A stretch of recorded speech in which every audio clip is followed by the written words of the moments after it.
Ladies and gentlemen, welcome back to the Lunatic Highlands. How y'all doing? Yes, I know, the hair's floofy and poofy and groupy and goofy and all that type of stuff. So you know what that means. It means we're going to do some Phoenix Wright so that I don't have to have my face on camera. Floof intensifies!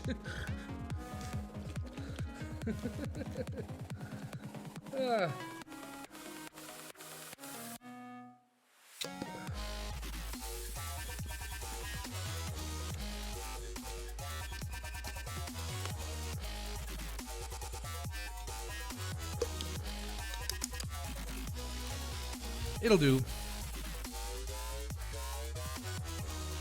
Right. So it's time for some Phoenix Wright. By the way, the music that you're hearing is The Plague. Follow him on YouTube. He's an absolutely amazing music creator. Go follow him. It's good music and royalty free too. So he awesome. Right, let's dive straight into the I think the court case now, isn't it? Time to wrap this court case up.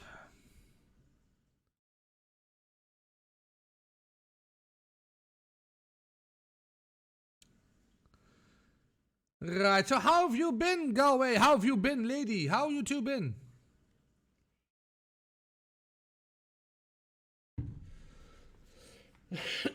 I'm better. I don't know what it was yesterday.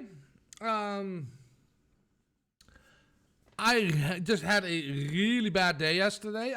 Not even a bad day. Like, I was feeling all right.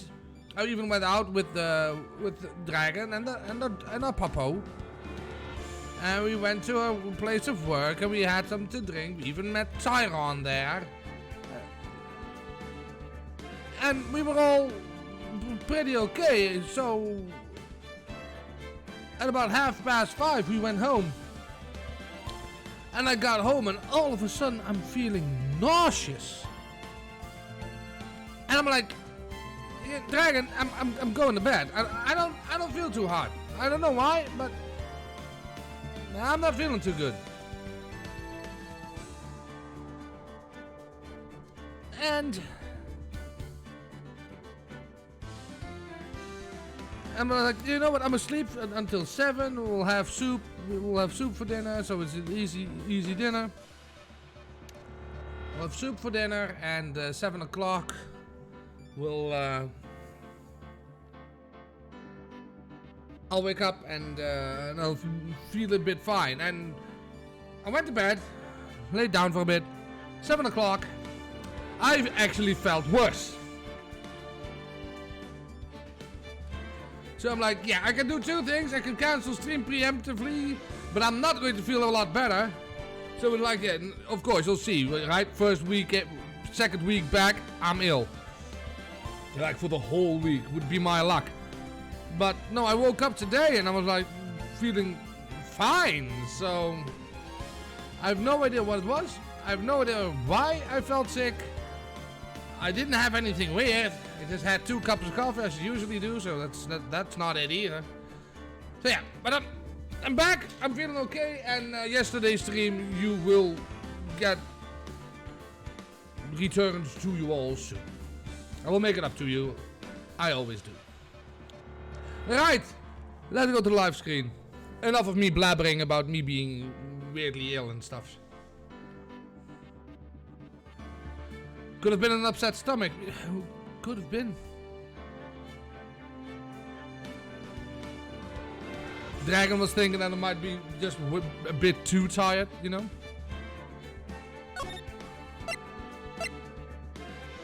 But yeah. Let's continue. Part 4-1. The trial. January 8th. January 8th, 9:46 a.m. District Court, Defendant Lobby number 1. Good morning, Mr. Wright. Good morning, Maggie. So, what do you think is going to happen today, sir? Yesterday's session didn't go so well and ended up on a giant mystery. That's true. We still haven't solved a single part of it yet. Are you okay, Nick? Huh? Yeah, of course. I saw that. The little flash of doubt in your eyes. No! That wasn't doubt, that was... determination! Why don't I believe you? It's nearly time, Maggie. You better get going to the dependency. Roger. Don't let me down, Mr. Wright. I'm counting on you. Hey, pal! That's an opener, isn't it?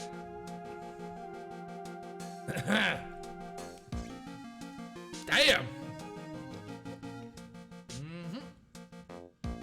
Oh yeah, this is dancing. Hold on. Never fucked up me leg.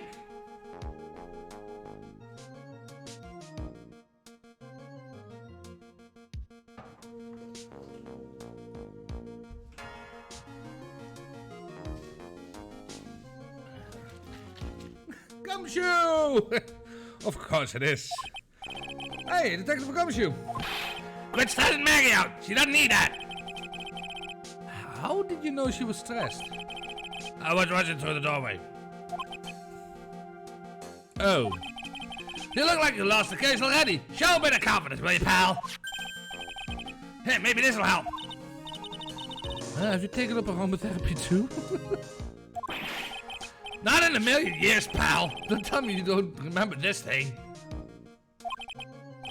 Come to think of it, it doesn't look like one of those aromatherapy bottles. This is the small bottle that turned up in Tribulations' kitchen a couple of days ago. Oh, that bottle. Oh, the aromatherapy oils. She got so many, they're overflowing on the floor. Hey, wait a minute. There's one bottle that's different from all of the others.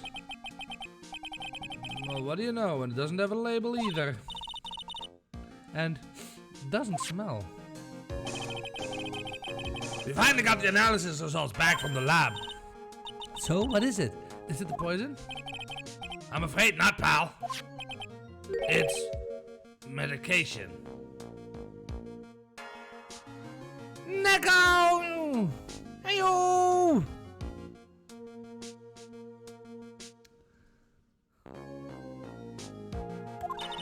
Medication? Yeah! For years! Topical use only, apparently. For years? You mean... Yeah! It's the medication Glenn Elk was using for his ruptured eardrum. What was Glenn Elk's ear medicine doing in the kitchen? Yes, Nico, it's all the people's!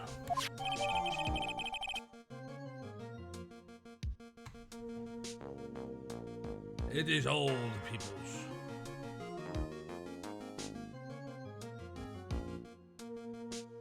Oh, all up. There we go. So that's interesting. So, what about the unidentified fingerprints? Anything on that? Someone screwed up, so they only had time to analyze the contents of the bottle. Another hour, they might have gotten something on the prints, but... It's going to weaken its impact as a piece of evidence. Okay, pal, this is it. Make sure your defense is impregnable today, got it? Today's trial. I'm gonna expose that guy for what he's done. Well, my name isn't Phoenix Wright. According to a lot of people, it isn't.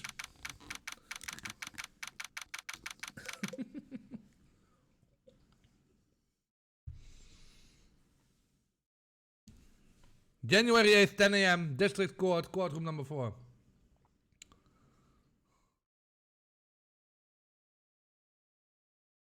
I'm doing good. I'm currently in hospital after surgery and to say that alive made my tired ass happy.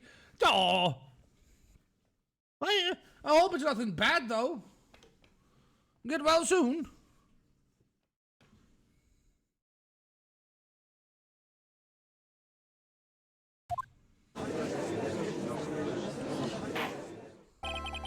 Court is now in session for the trial of Maggie Bird. The defense is ready, Your Honor. Ready and waiting as always, Your Honor. Very good. Then we'll get out of the way at once. Yesterday we heard the testimony of Mr. Victor Kudo. He claims to have witnessed the defendant putting a powder into the victim's coffee.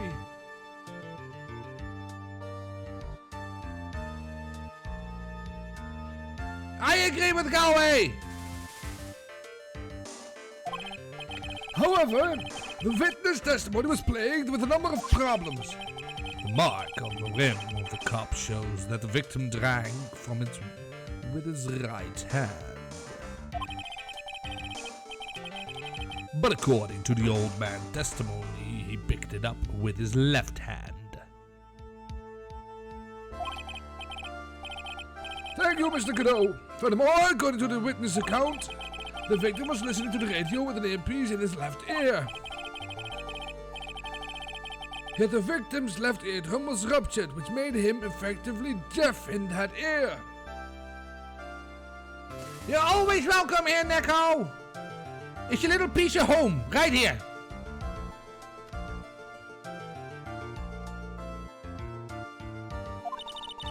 It's amazing how many contradictions a single case can have, huh, Nick?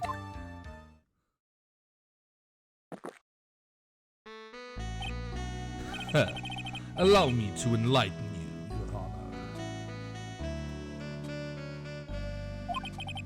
The world, you see, keeps turning, and we must turn with it. You lost me already, Mr. Cadeau. Don't let the mysteries of yesterday mystify you today. Only losers think like that. You got to change with the times. That's one of my rules. Are you implying that you've resolved these contradictions? You know the answer to these riddles? I'm guessing lady's neck hair is standing upright. I haven't seen the Godot line yet. Just wait for it. It'll come. It usually does.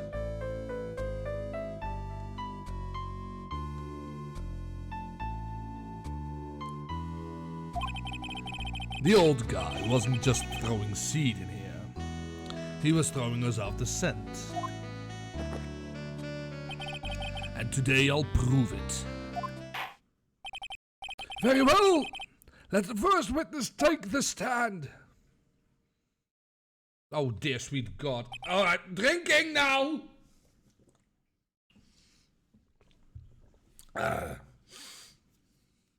Okay. I got this. Hoofa! And you are... Oh, bonjour everyone! I am John Armstrong, the owner and chef of the Tribune. Enchanté.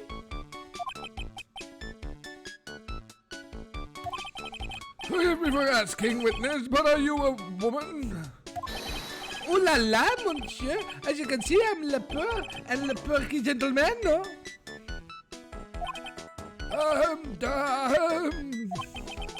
On the day of the incident, you were in Trebien's kitchen. Isn't that right? With you, monsieur? Everything feels right.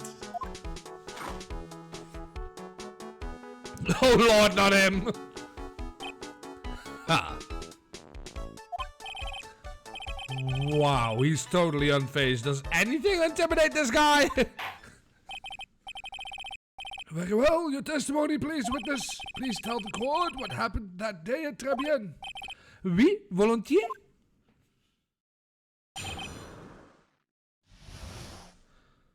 Alright, here we go. Our first testimony. When it all happened, there were just 2 customers in my restaurant. I remember I was experimenting with some new art deco that day. Like having a l'armoire between the table, for example. Oui, perhaps that is what the old man was looking at. La coupe, and la earpiece, and la glasses. He would have seen everything in reverse, no?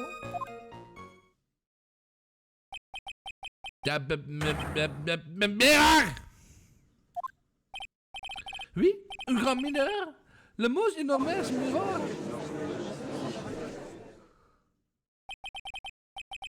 suddenly the mystery disappears. Like I said, the world keeps turning, so roll with it. That would explain the coffee cup and the peace conundrum. The mirror would have made everything appear back to front. What the heck? It's way too early in the morning for this to be happening to me.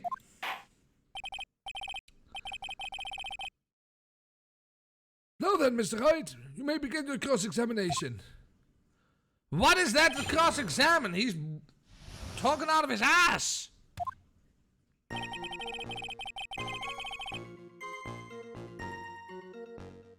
When it all happened, there were 2 customers in my restaurant. Okay. And who were those 2 customers exactly? Of course, the young man who died. And the other not so young man. You are referring to yesterday's witness, I presume? But the other man, Maggie says she saw the tape. Something tells me Mr. Armstrong isn't planning to disclose his existence. We need some hard evidence first before we can bring him up, don't we? I guess we'll just have to try a different approach for the time being.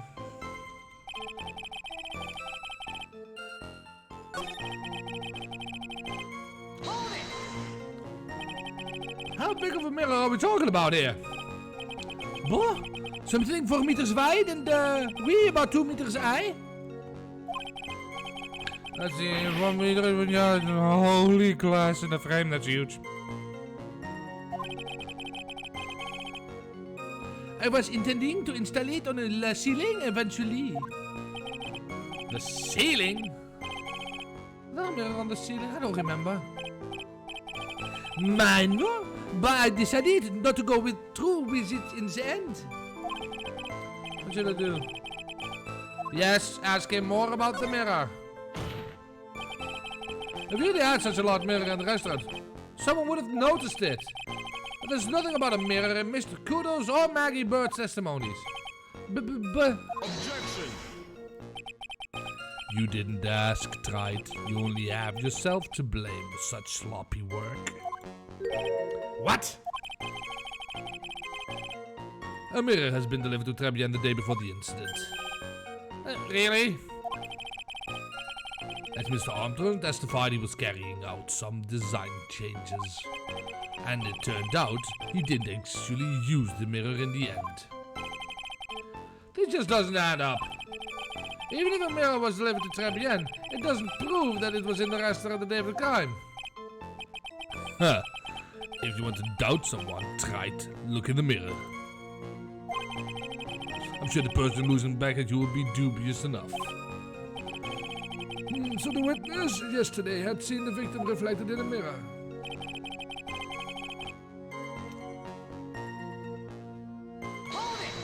Oh. Ugh, badum-tisk, Godot. Normally I expect people to know the difference between a reflection and a real object.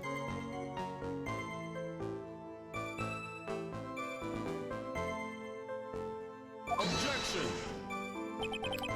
Normally. How does normally come into this? That's lame, Wright, even for you. Huh? Are you trying to say that if something isn't normal, it isn't possible? Is that it? What does the leave the poke you had the lawyer and the top-knot chick over there? And the ungodly cool guy with the mask over here? Well, Wright. Hey! Not there! I do not have a top-knot. Mr. Godot is correct. A lack of normality is no basis for discounting an argument. Bien, logique as vous le dites.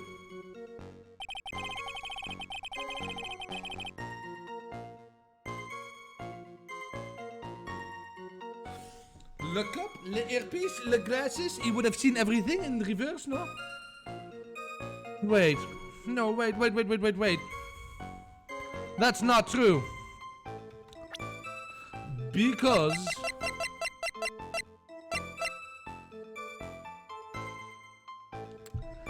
it still has his right fingerprints on it.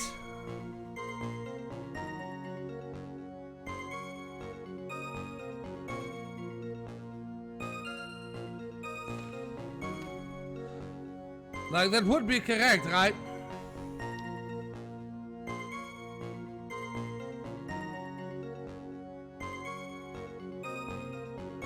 Does my theory hold sense?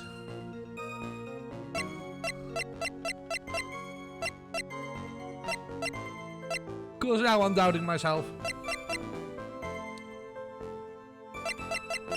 Oh, fuck it, I need to do something. Well, they're saying, basically, if a please explain? Fair enough.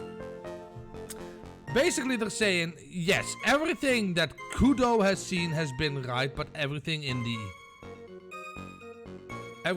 that,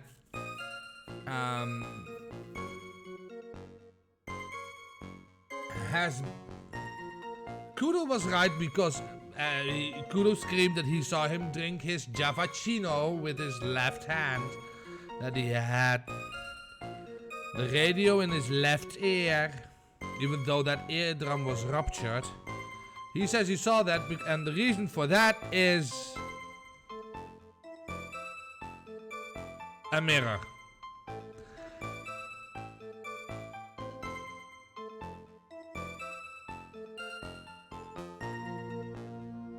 That's basically what they're going with. Which is the biggest cover-up I've ever heard, but whatever.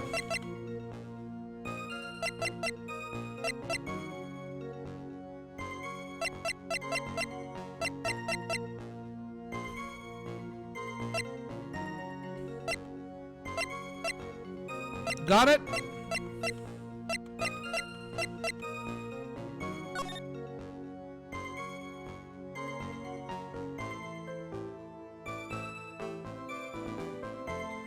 On the other hand, in this photo, you can he really see a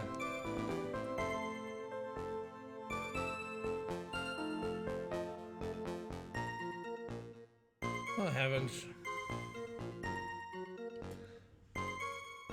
But do you get it now, going? They're trying to blame a freaking mirror, but nowhere I see a mirror.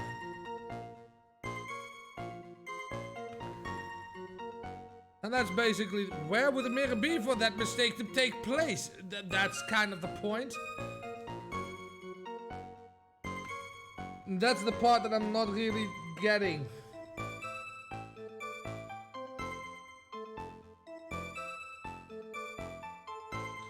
That's the part that I'm not getting. See, if it was,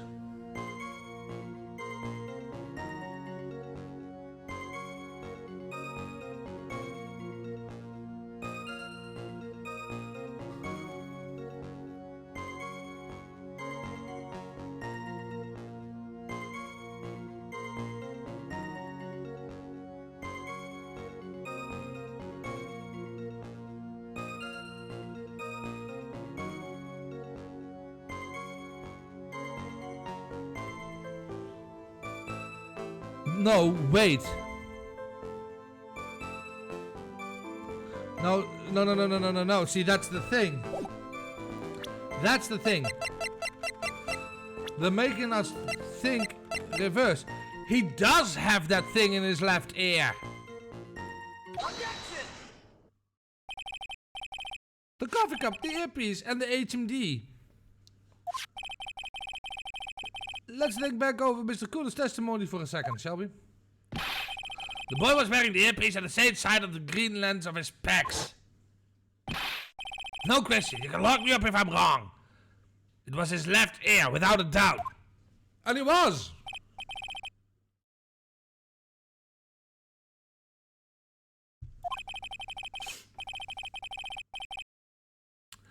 We were told that both the HMD and the earpiece were on the victim's left side. Now, if Mr. Kudo saw all that as a reflection in the mirror, it means both the HMD and the earpiece were actually on the victim's right side. Exactement. You see, monsieur, now that you think about it, it's not so hard, no? Unfortunately, that's where we run into a monumental contradiction with the facts. If Mr. Kudo really did see everything in the mirror, why is it that the HMD is now on the wrong side of the head?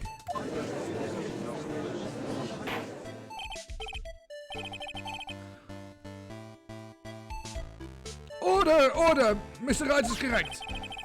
If the witness genuinely observed the victim reflected in a mirror, then we would expect the victim eyepiece to have been over his right eye. How bitter. Right, you should have a taste of this bitterness. It'll calm you down in no time. Are we talking about your coffee or something completely different? You don't understand the way the witness thinks. How he thinks? You remember this, I presume. I broke the vase, sorry, apology, written testimony. Oh, shut up, Cadeau! Coffee mug. There we go, there's the lady. I know you were going to change that. Exactly. The old man is one of very grievous error, other than throwing seeds. The more of an impression something makes, the more muddled his mind makes it. And what's the most striking thing about Mr. Elk? Clearly it's the victim's eyepiece. And that's my point. The old man strikes again. Mr. Elk's HMD had made a big impression on the old man.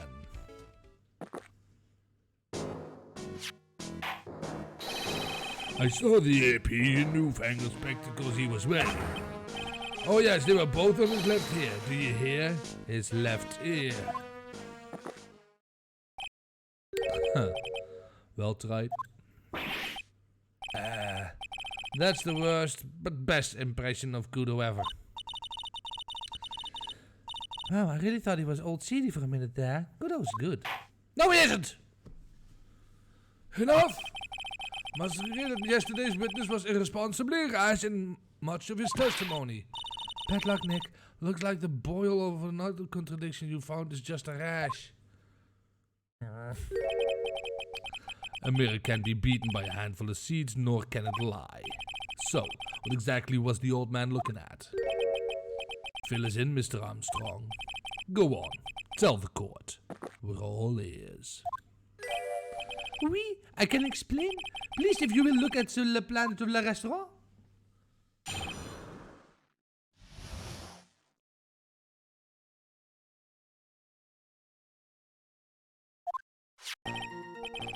Alors, is everyone sitting comfortably?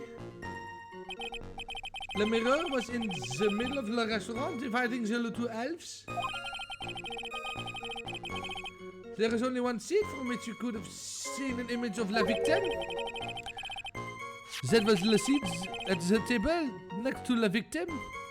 That was where the old man was sitting. After the terrible incident occurred, I moved the mirror so it was not in the way. But naturally, I did not touch anything else.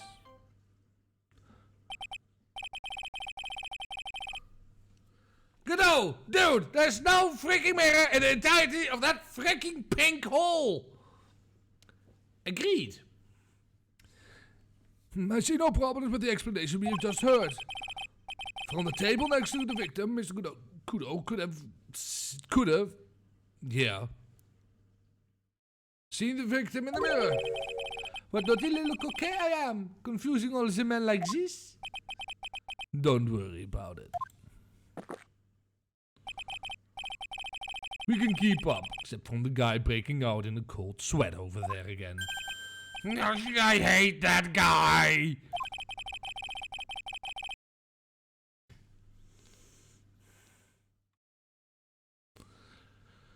You said you didn't touch anything else apart from the mirror. Are you quite sure about that?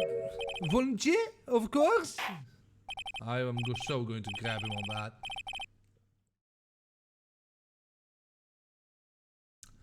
I will. Very well, Mr. Wright. You may cross-examination if you please.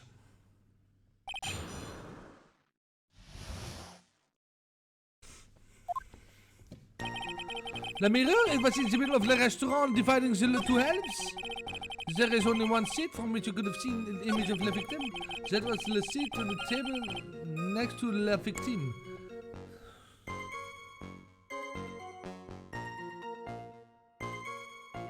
Hold up.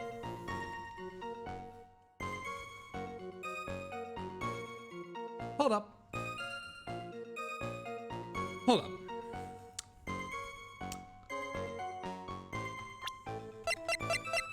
Now, I don't know a lot of things circums. But he did knock over the vase, right?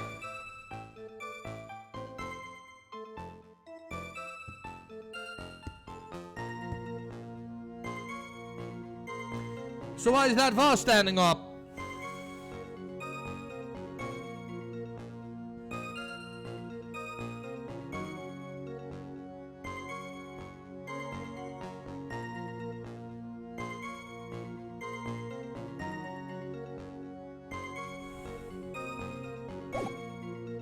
Excuse me.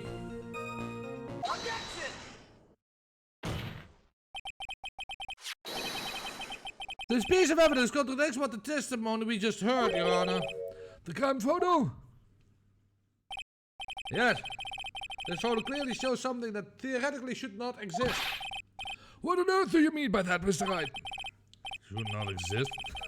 Sounds like you're describing yourself, Wright.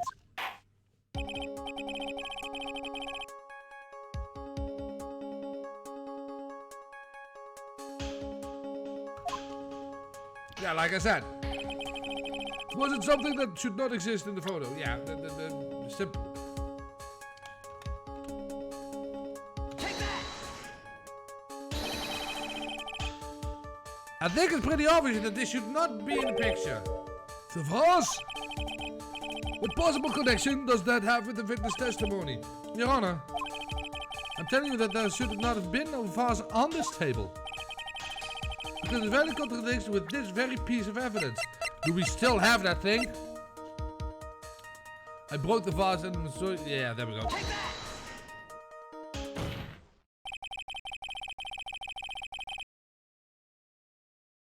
There is one thing that was clearly demonstrated by yesterday's testimony. Mr. Kudo broke the vase that was on the table where he was sitting. And yet, as the court can see, there is an unbroken vase on the table next to the victim. Why? But Mr. Kudo was not, in fact, sitting at that table next to the victim at all. Don't be an idiot, Wright. That's impossible. That seats only one could have seen the victim's reflection from.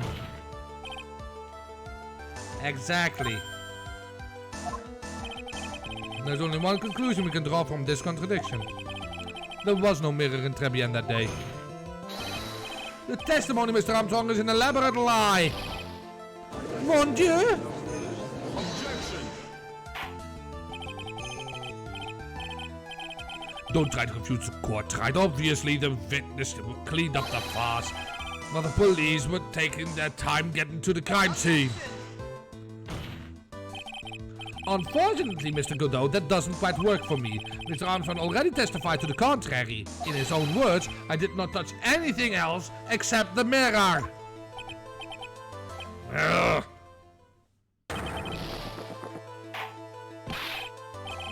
Well, witness, what do you have to say for yourself? You know. I was right. There was no mirror in the restaurant that day. In light of this revelation, we return back to the original problem. Why did the victim have an earpiece in which he couldn't hear? Ha. You only get one shot in life. There's no turning back. If you want to claim that the mirror wasn't there, Wright, then this problem is all yours. How do you explain what the old man saw? If you can answer this, then I'll be that much closer to the truth. Are you going to be okay? Can you really solve this contradiction, Nick? The more just on just this contradiction, Maya. What do you mean? Remember what Maggie told us? There was another man at the victim's table. And there was a sample CD on the victim's table. It all flies in the face of Mr. Kudo's testimony. And I think I know the reason why nothing in this case is adding up. Well, Mr. Wright, let's hear your answer. Yes, Your Honor. The reason behind all the contradictions in Mr. Kudo's testimony is simple. The case is riddled with contradictions. Yet, There is one very simple answer that clears them all up.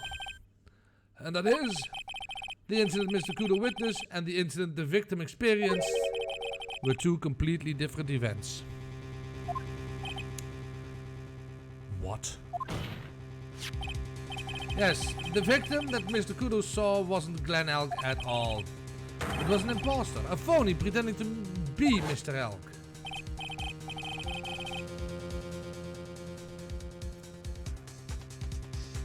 Obviously, unlike the victim, there was nothing wrong with the imposter's left eardrum. That's how he ended up wearing the earpiece in his left ear by mistake.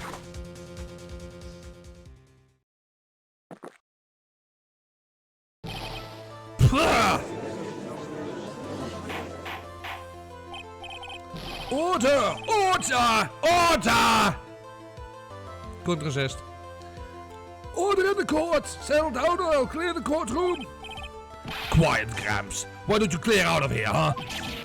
What did you say? Trite, are you saying that Mr. Kudo saw was a setup? Yeah. Someone pretended to be Glenn Elk and acted out the whole coffee poisoning. All for the express purpose of creating a witness out of one Mr. Victor Kudo. Objection! Get real, Trite! Why would anyone want to do that? Isn't it obvious? The thing Mr. Kudo was most insistent about in his testimony was the serving girl brought him a cappuccino, and she put something in it. That's a serving girl right there in the defendant's chair. I remember her well.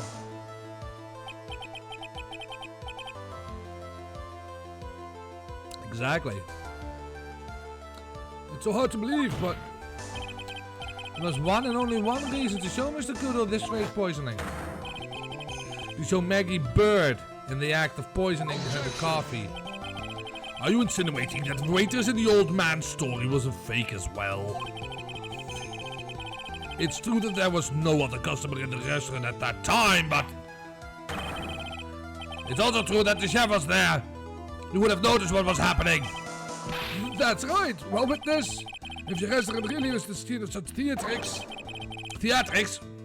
you would have known about it, correct? Oh la la, this is more difficult for me.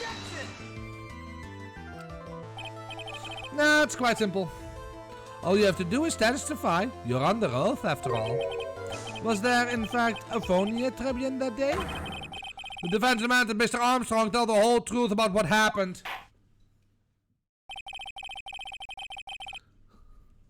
The defense request additional testimony is accepted. You will accurately explain in detail the events in the restaurant that day. We... Someone's nervous.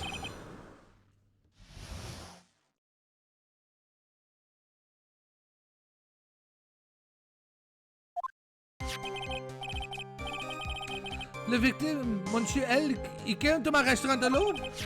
I remember the old man arrived not long after him. There were no other customers. When he got word he won the lottery, Monsieur Elk became excited. It was supposedly 5 minutes later. Said the poisoning incident occurred. No, there was no time for such phoning to do like acting.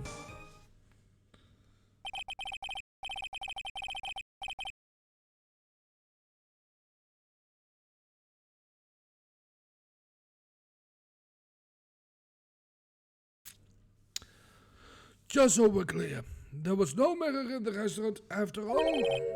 Je vous demande pardon. Forgive me, Your Honor.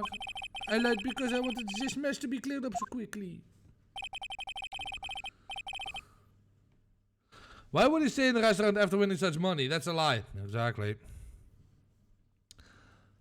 What you have just done is commit perjury, Mr. Armstrong. I will decide to punish you later.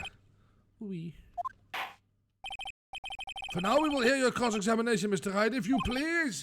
You took the perjury charge a bit too well. But I'm guessing he'll be in more serious trouble after this cross-examination.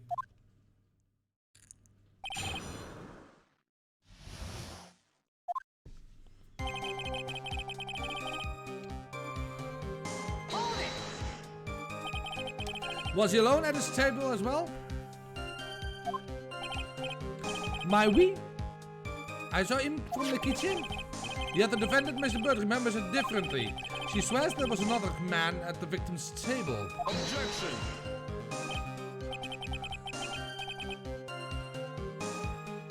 We're still on this case? Wow, this is a long case. Yeah, that's TDV. TDV. Okay. Ha, unfortunately for you, Ty. Yesterday's witness also testified that the victim was alone. You know, seeing you squirm like that reminds me of a certain coffee's bittersweet bite. What kind of coffee had he been drinking? It's not coffee, it's love. It's love that's bittersweet. Hey, Maya, hearing Maya, that makes her seem wise all of a sudden. I remember the old man arrived not long after dinner. What time or some? Give me some more details. By old man, you mean Victor Kudo, correct? Oui. He often comes for my special coffee. I drank your coffee once, Mr. Armstrong. It's special, I'll give you that. It's worth a sip just for the experience. Oh, you make me so happy, monsieur. You are most welcome anytime. I said it was worth one sip, and nothing more.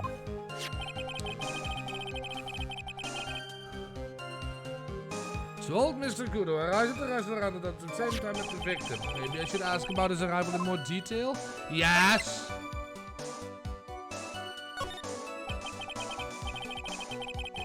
Out of curiosity, about what time was it when Mr. Kudo arrived? Oh no, I cannot remember, monsieur. I believe we were told by a witness yesterday. The crime was reported at 2:25 p.m. by a kind of scary old man, sir.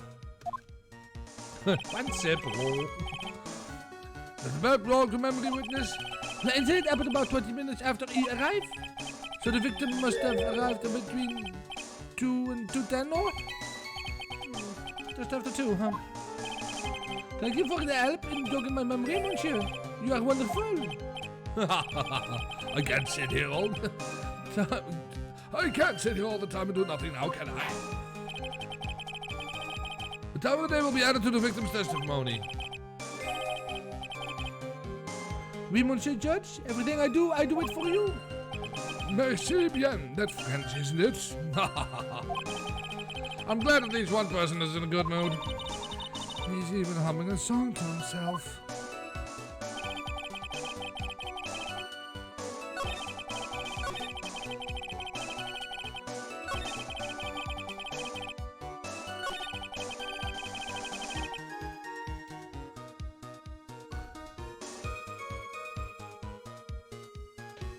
Wait, we got the lottery tickets, right? So what time did the...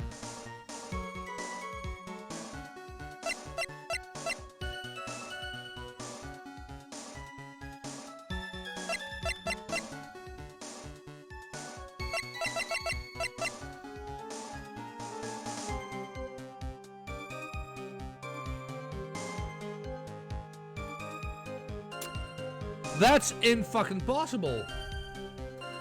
The most thrilling 10 minutes of your life every Monday at 1:30 p.m. Objection! I'm afraid I finally got you, Mr. Armstrong. Qui? What do you mean?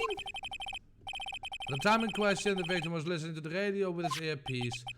The show he was listening to was Millionaire Radio. Each week they announced the winning numbers of the $500,000 lottery ticket. Oui, that must be le show Monsieur Elg was listening to. I can't see any problem with this testimony, Mr. Wright. I wonder. You said the victim arrived at your restaurant at 2 p.m., correct? Oui, I am sure of it. I remember it perfectly now. I know it was that time because I just finished serving the lunch menu. Get to the point, right? If you have one. That show is broadcast live at 1:30 p.m. and it claims to be the most thrilling 10 minutes of your life. It's on the air at 1:30. Now supposedly the victim made some noise when it was announced that he had won. And yet, I don't believe his cry of joy could have occurred at 2 p.m. Because the show had already finished more than 30 minutes earlier than by that point in time.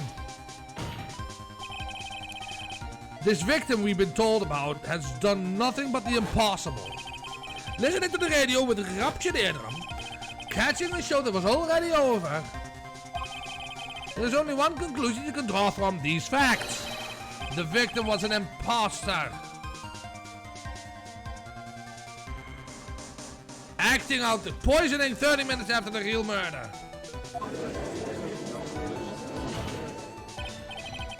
Yes, there were 2 Glen Elks in Tribulations that day. The real Glen Elk, now dead, having been poisoned by the real killer, and the phony Glen Elk acting out the event for Mr. Kudo to witness.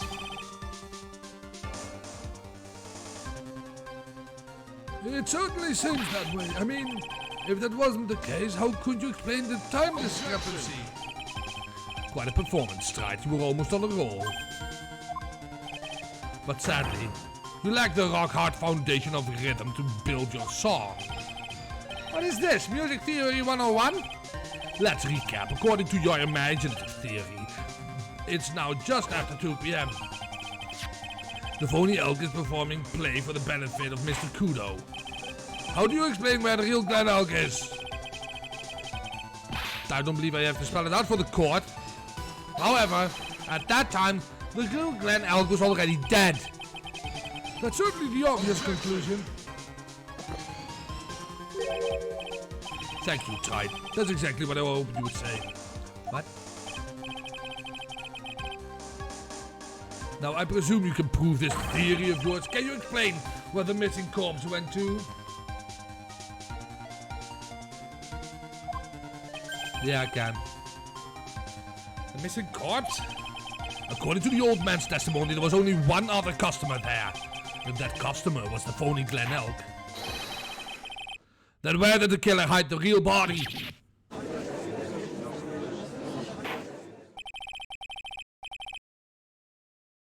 The prosecution has a valid point, Mr. Wright. Your theory is to stand up to the examinations by the court. You must provide us with proof by answering the prosecution's question. Where did the killer hide the body? Yes, Your Honor. No conjecture, Wright. Let's hear some facts for once. Show the court a piece of evidence that proves where the body was hidden. Evidence? What's with the intense pressure in here all of a sudden? I thought I had him with that contradiction. Oh good, oh just shut the hell up, you coffee mug! I know, lady, I know.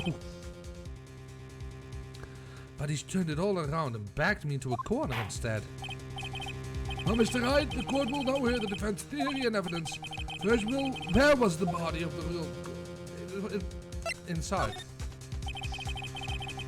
It would have been too dangerous to take the body outside. Obviously, the body must have been here, hidden somewhere inside Tribulations.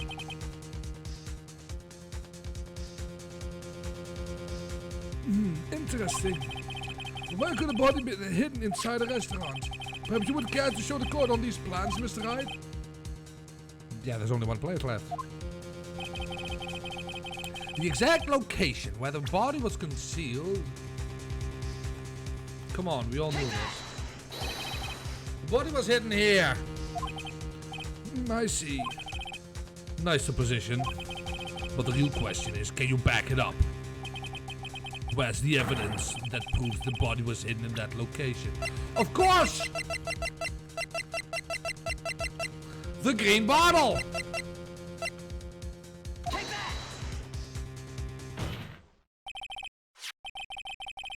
Mr. Armstrong, do you recognize this bottle?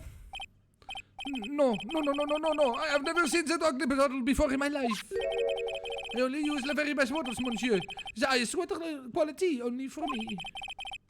Where was the bottle found, Mr. Wright? Interestingly enough, Your Honor, it was found in the kitchen of Tribulations. Quoi?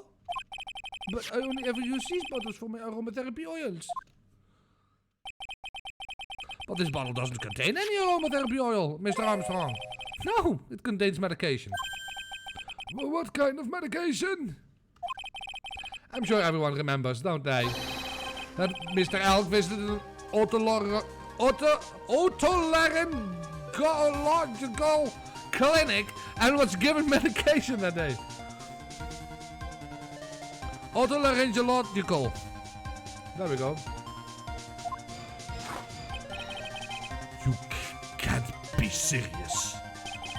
The defense had the contents of the bottle analyzed and I have the lab results here. The content of the bottle matched the prescription that was given to Mr. Elk. Glenn murderer hid the body in the restaurant kitchen, at which time this bottle fell out of the victim's pocket. Mr. Armstrong, when the incident occurred, didn't you say you were in the kitchen? Mon Dieu. Yes, you know what I'm going to say. It was you who hid the victim's body. You did a fine job pretending to defend my client, Maggie Bird. However, you were setting her up to take the fall behind the poor girl's back.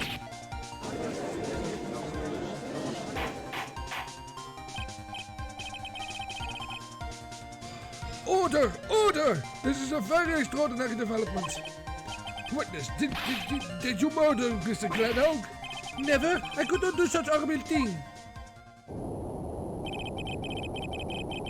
Oh! Mr. Godot. The bitterness. Every time I get lied to, I always go down and mark a coffee. That's one of my rules. Do you have the slightest idea how many cops you just had by now? Then I like to do the same to the person who lied to me. I like to take them down with my empty cup. Listen up, chef. How about a brand new flavor in my ear, you my H-deficient friend? You voodoo, my pardon, please, you must hear me out. It's a trap, listen to me. Por favor. Yo hablo español.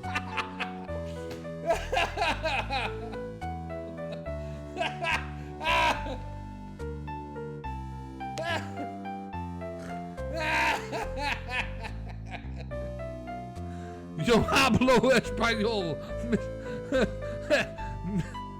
Mr. Yo hablo español, Mr. Armstrong, and por favor Spanish.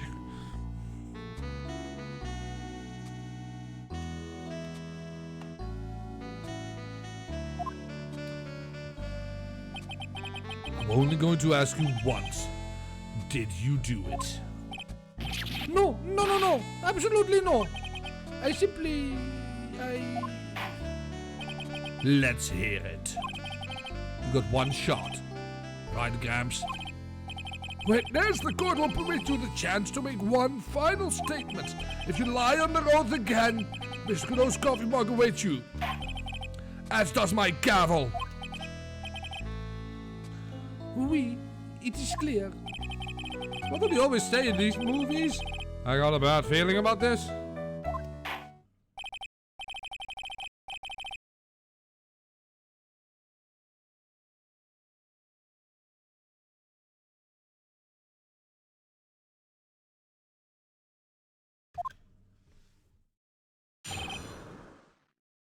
Ye gods. Help! Here we go. It is true, I ate the body in the kitchen. A man forced me to do it. I had no choice. I had to go along with him because there was a reason I could not refuse. But I did not kill him. I swear it. You must believe me. Dear God, that's it? You were forced. By who? I cannot say, or I will be erased. Let's try a different question then. When Mr. Elk died, was he really the only person at his table? There was.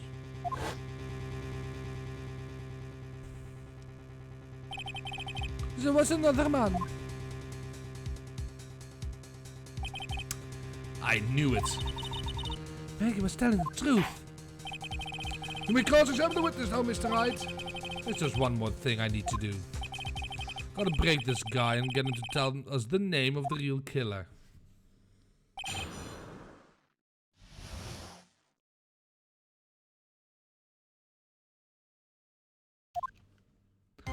El Tigre. Exactly. A man. No, not just a man.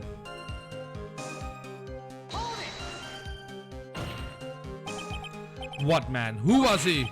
No, I cannot say. I fear for my life. He's really scared. We'll have to put the words in his mouth, Nick. Yeah, you're right. If you won't tell me, I'll tell him. But why would you go along with this man? Well, let's do that. Let's actually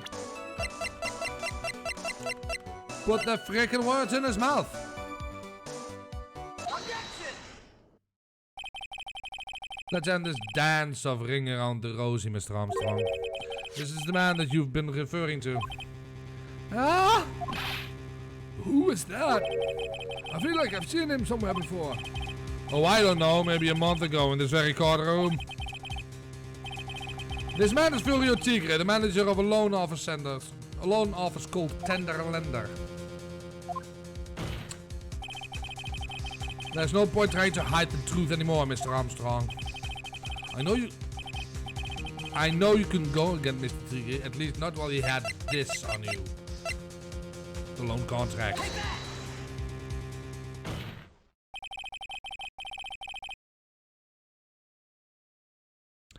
A $500,000 loan from a black market loan shark. And you had no way of paying it back, did you? That's why you were forced to do anything this man told you. Oui, it is as you say. Mr. Armstrong. La Tigre, he told me he was going to use my restaurant for a business rendezvous. On the day in question, he was visiting the victim to demand that he repay his loan. I don't know why it happened like that. I just did what he told me to do. I had no choice. I carried la body and la inconscient Maggie out of la dining area and into the kitchen. After that, I tried to forget what I had seen. I think we can safely say that the man who forced your hand was Mr. Furio Tigre. I do have one further question for you, Mr. Armstrong. The poisoning on the lottery ticket that were found in the defendant's apron pocket. Was it your doing as well? No, I know nothing about that. Making it look like it was Maggie who had done it. I was not. It's despicable. Mr. Godot, you will summon this Furio Tigre as a witness. I doubt that can be arranged today, so we will adjourn for now. Proceedings will continue tomorrow.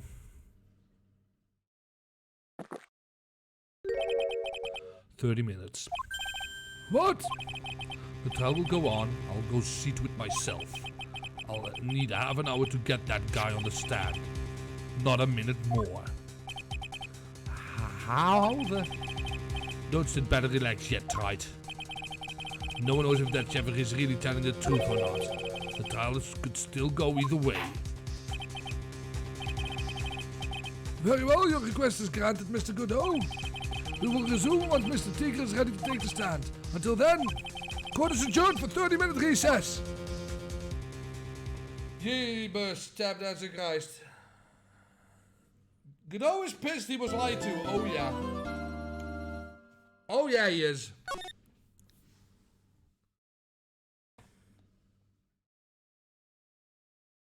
He absolutely is.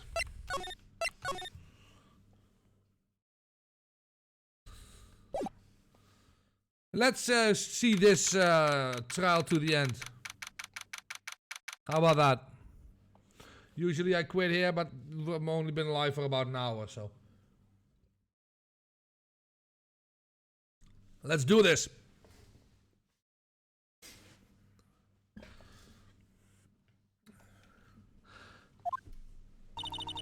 So we're finally going to see the tiger on the stand. We almost got this case won now, Nick. I wish I could agree. Huh? When I cross-examined Mr. Armstrong just now, he said he was doing what the tiger told him to do. But Godot picked up on it, remember? He pointed out that without proof, we don't know if what he testified is the truth. I can see why they would be pissed off if someone lied to me as well. Oh, especially in fucking court. You mean you think Mr. Armstrong was lying? I don't know. But if that's the line the prosecution takes, we could be in trouble. I got the feeling that we don't have the case-making evidence we're going to need. Hey, pal! Detective Gumshoe.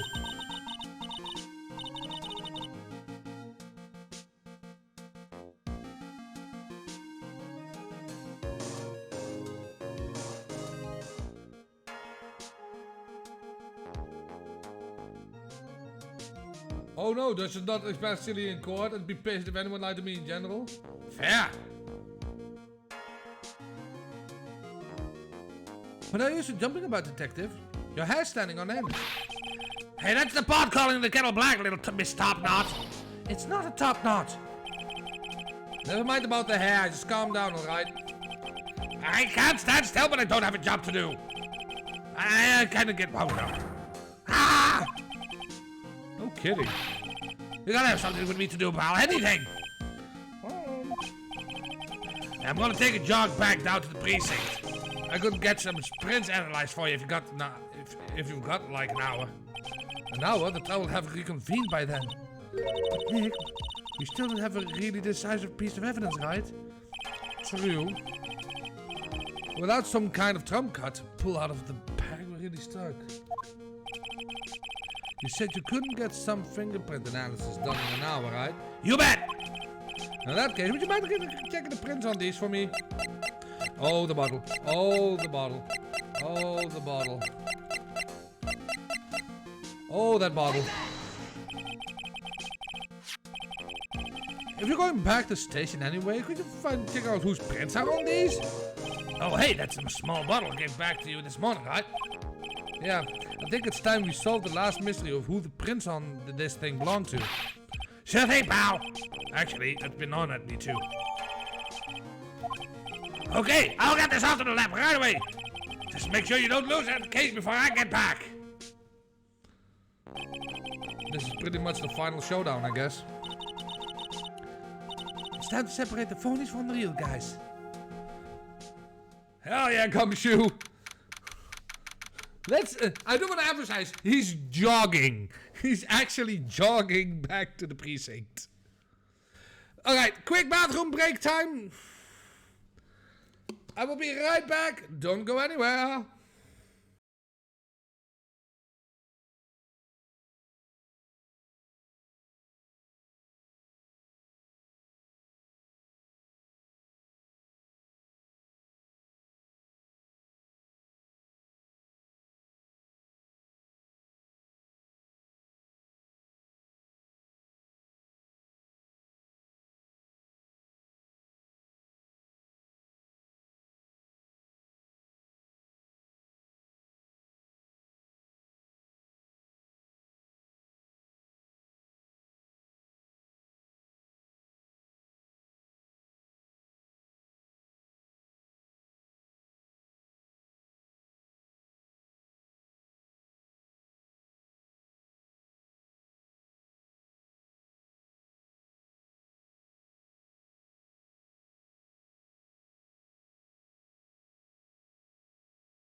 Alright, let's take down a tigre.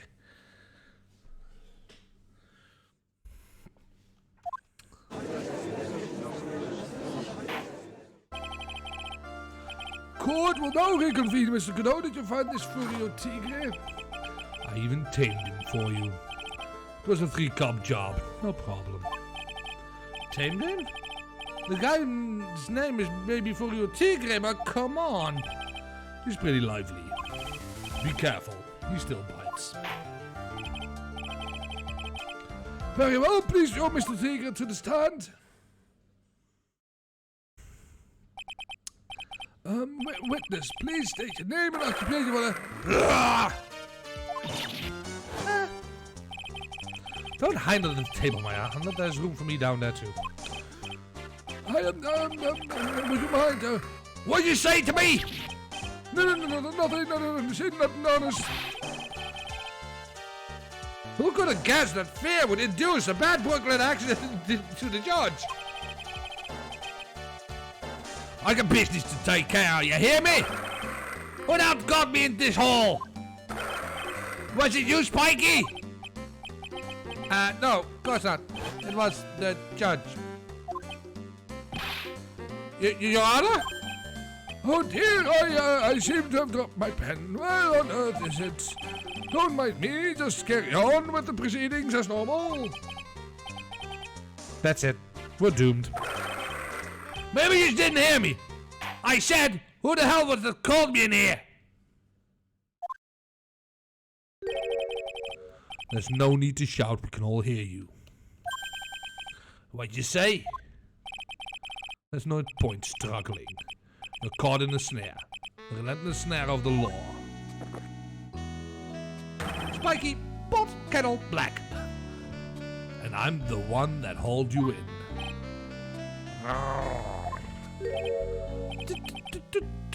Too cool.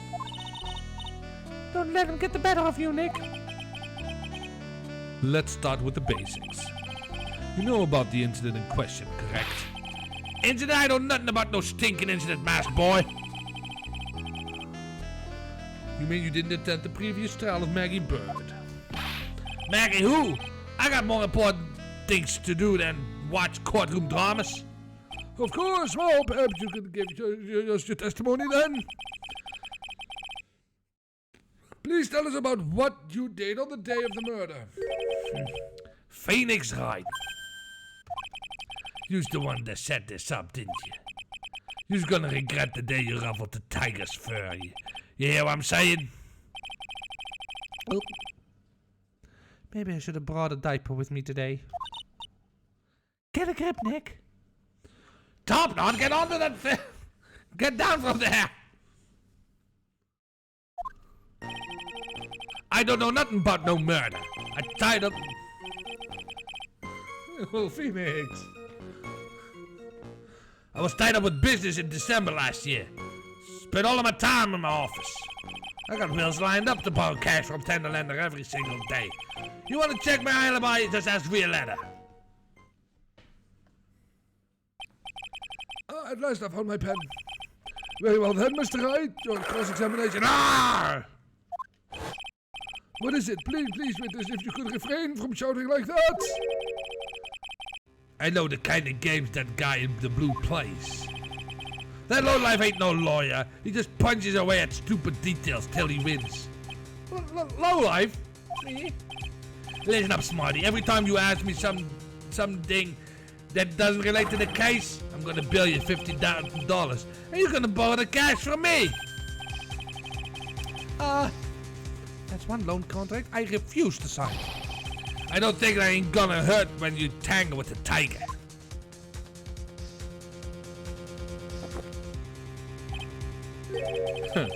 I love a good spectator sport. Just a minute, that's really not... This witness is... How can I put it? A hungry tiger roaming the urban jungle. Get on his bad side and he'll bite everyone's head off. Yours too. Very well. I have no choice to impose a penalty system here. You's better be listening. I said I got business to take care of. Big business. If I don't split now, I ain't gonna catch my bus. The court will impose a penalty for any irrelevant pressing of the witness testimony. Keep that in mind if you begin your examination.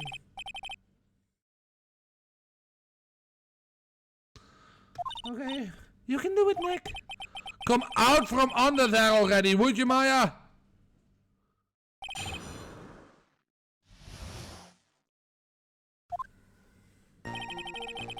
I don't know nothing about no murder. I was tied up with business in last December.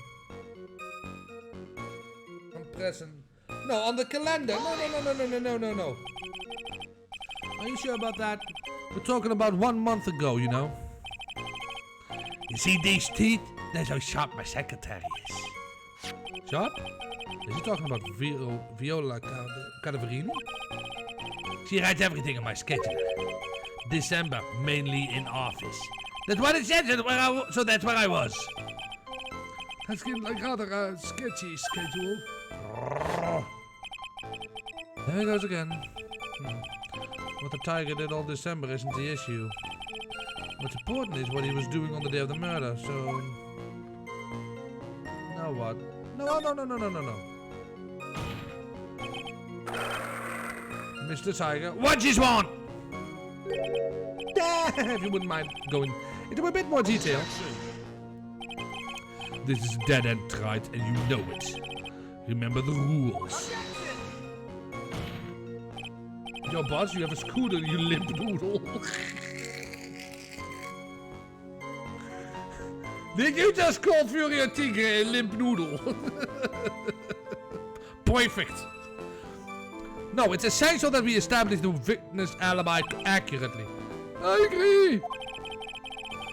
The victim was killed on December 3rd. Were you in the office that day too?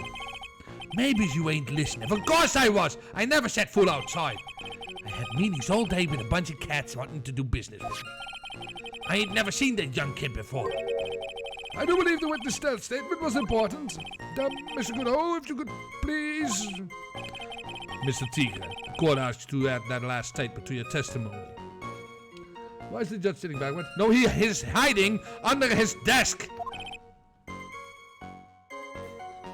Don't let an animal beat you. Be a man, Your Honor, and ask him yourself. Well, that's not true.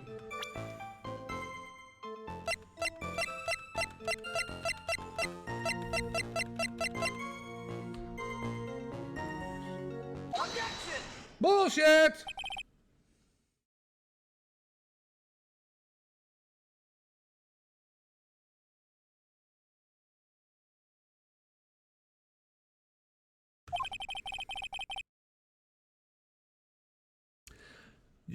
Mr. Tigre, you claim you didn't know Mr. Glen Elk.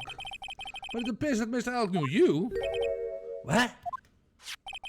Mr. Elk left that little note on his calendar. Meet with the tiger. And the date? December 3rd. December 3rd?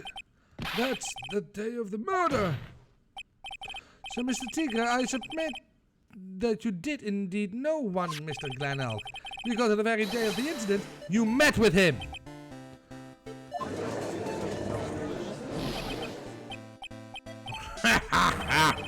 Not bad. He's actually not bad. Sorry. I was just messing with you to see how good you were. Did you hear that, Nick? He said you're not bad. That's one compliment I can do without. Plus, he's lying through his teeth. Oh, witness. Please remember you're under oath. Lies will be not tolerated. You's calling me a liar? That's what you're doing? Whoa.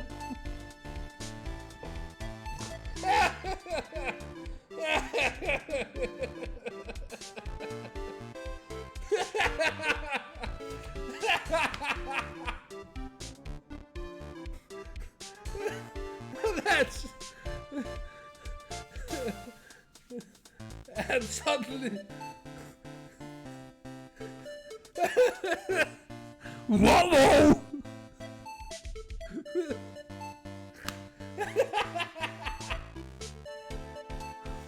And suddenly, Scooby-Doo. Oh my lord, Judge, me a man and sit in your fucking chair, dude, please. So So you're saying that your claim to have never seen that kid before is the truth? I said I'm dead serious. You better believe that's the truth. Huh.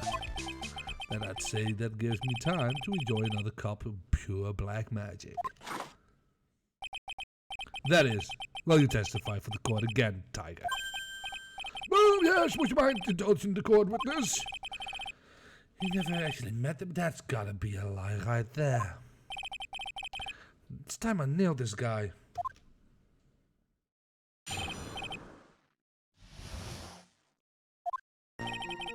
I ain't no lie, I never met Glen Elk. There was some little lame guy with that name though. Wanted to borrow cash from me. Set up a meeting with a guy at my office, tender lender. Waited around for him, but he never showed. I ain't never been to that Tribulations joint, you hear? We got matches. I see that all seems perfectly logical. You had arranged to meet with the victim, but he didn't show. I heard it's pretty hard to keep appointments when you're dead.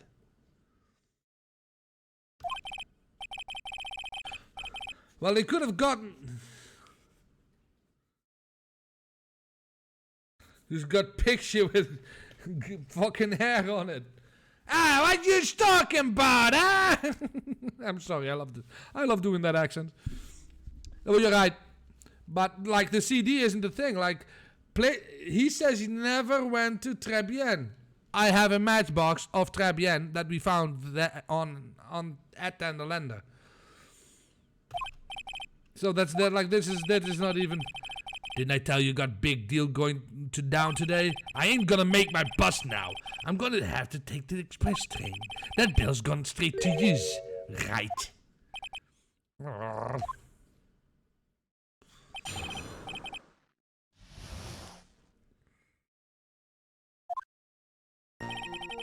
I ain't got time for this bullshit.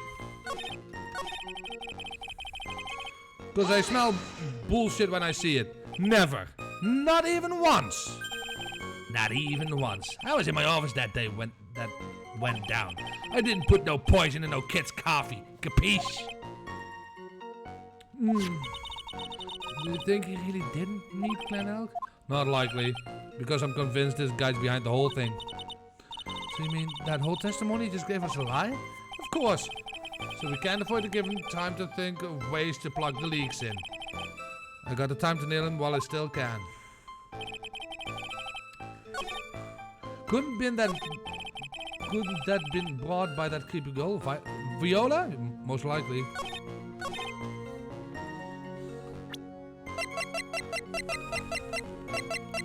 Where is that matchbox? There we go. Mr. Tigre, is there something you'd like to tell the court about these matches? Matches? What you talking about? We found them in your office at Tenderlander. They're from that restaurant. The? If you really never been to Tribulations before, what was the book of the restaurant matches doing on your desk? You've been snooping around my stuff now too, wise guy? What use? My ball and chain? Ain't no broad controlling me! Order, order! Well, witness, I think it's time you started telling us the truth, don't you? So sorry, I'm totally sorry, forgive me. I ain't no pussycat. I don't go back on what I said. But okay, I was at the joint that day. What? But listen good, alright? I might have been there, but still never met the kid. Well, well.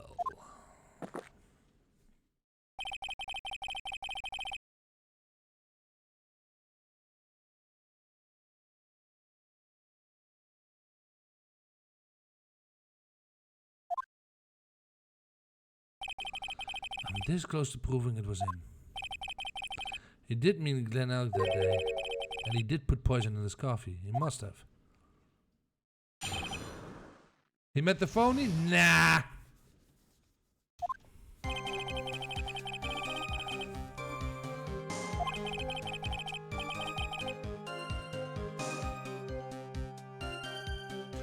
Sorry, I was kind of thinking and reading at the same time. When I opened the door to the joint, I saw one ugly scene.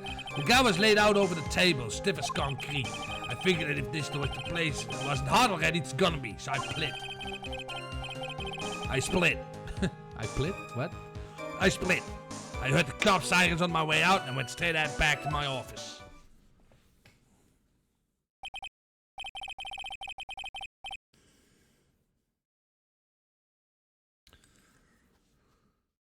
I see you didn't actually meet with him in the end then. Well, Mr. Wright, your cross-examination, please. Yes, Your Honor. Hold it. If I wait around here any longer, I ain't gonna make the normal express. No more stupid questions. Huh. No problem. Anytime Wright presses you on something irrelevant, I'll say he'll pay a penalty.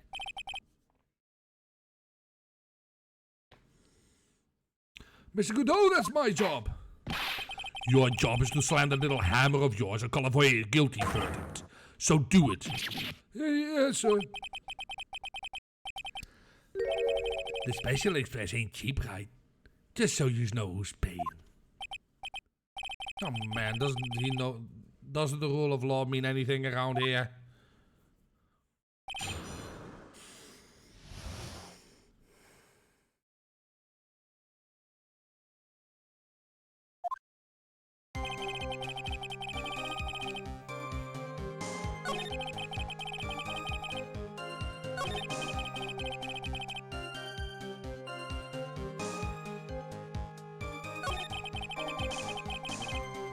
When I opened the door to the joint, I saw one ugly...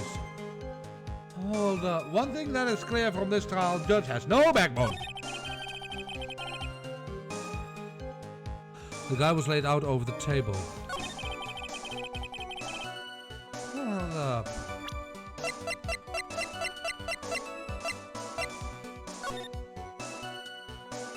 There's no way he could have!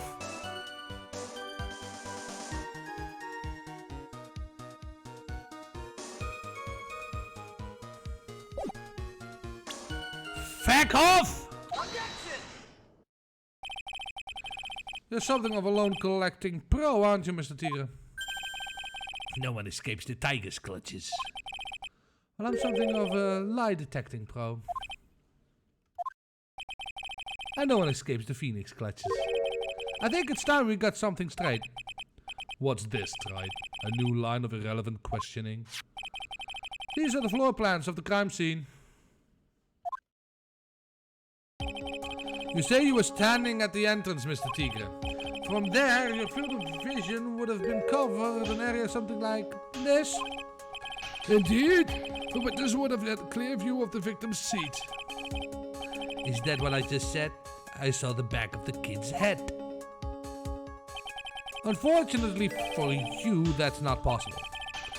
If the court would think back, you'll remember that between each of the tables is a tall partition.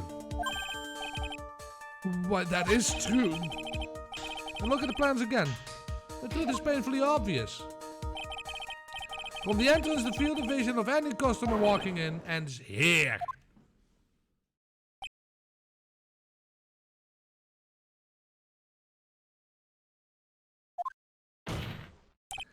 So, from the entrance of Tribulations, you couldn't have seen the victim's seat, but you did see the victim that day because you met him. Wrong. Have you forgotten the old man's testimony yesterday? The victim was alone at his table.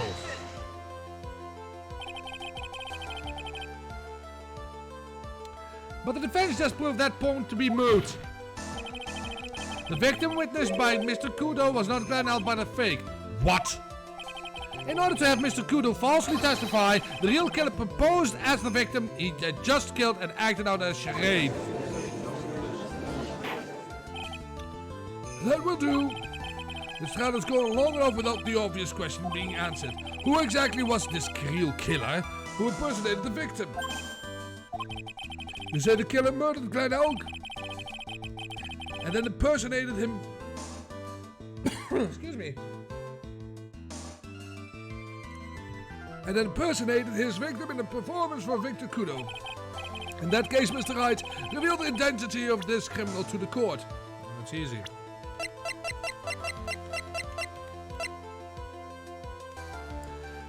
Why, if he did it as, if he acted like me, why wouldn't he act like Glen Elk? The killer is Furio Tigre. No one else could have done it. What? Well, witness. Now that's cute. You just think you can pin this on the tiger? Maybe you just don't understand. The tiger is king of the jungle. So I dare you to say it again. Come on, you got the guts. You can't threaten me, Mr. Tiger. There's the defense. Go ahead and tell the witness, Mr. Wright. Mr. Wright! Sounds to me like it must be you, old man. You've got guts, I give you that. No, Mr. Wright, don't leave me to handle this alone. Perhaps I can end this embarrassment.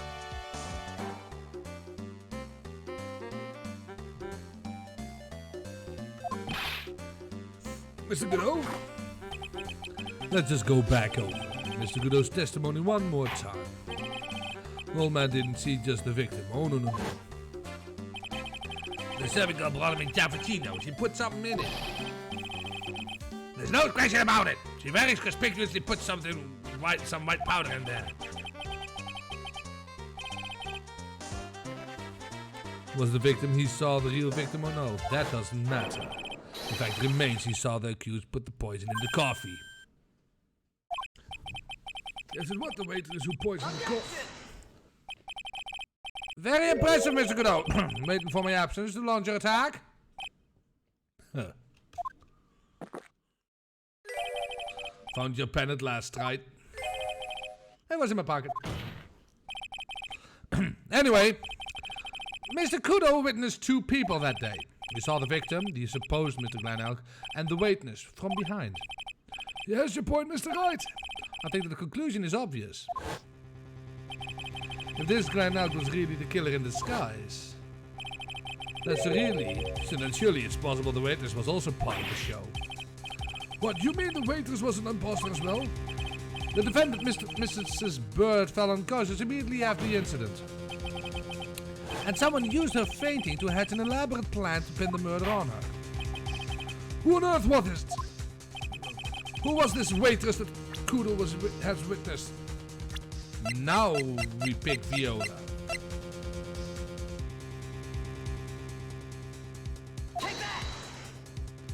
Especially given that Armstrong admitted to moving Maggie. Exactly. Who is this woman? Her name is Viola Cadaverini. She's an employee of Tenderlander. You're making a big mistake. Do you know who Violetta's grandfather is? You better be going home in an armored truck tonight, if you know what I mean. Stop shaking, Nick. Where was I? Yes, the defendant, Mrs. Bird, has stated the following. Well, when I took the coffee over to the victim's table, it's true there was another customer in the restaurant. She was sort of creepy, and she had a kind of cackling laugh.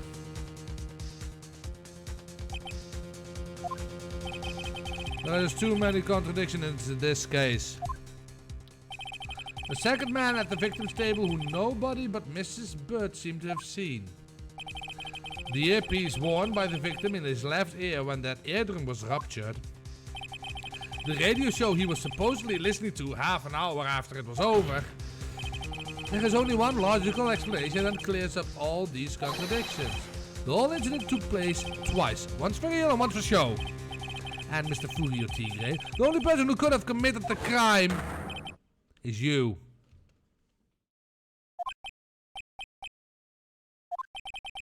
Witness, what have you got to say? That's cute. Sorry? He's alright. I could do with a guy like you around. What do you mean? Okay, I'm in on this game. I'm gonna have to charter a jet to get me to my meeting, huh? But I'm gonna give you one more thing to think about before I go.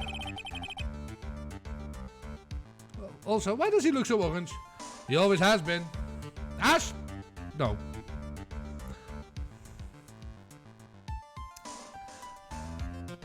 I was actually thinking about making a political remark about orange people, and I just... Nah. Something to think about? You've got it all wrapped up nice, huh, Wright? But you've missed out on one real important thing. Well, it can be. I was in the joint that day, and I met that kid too. And Garrett, Warden! But I couldn't have poisoned him, you see, yeah? What? Do you really expect us to believe you now, Mr. Tigre? Ah. What a troublemaker. Troublemaker? Looks like we're going to need another hoe for the road.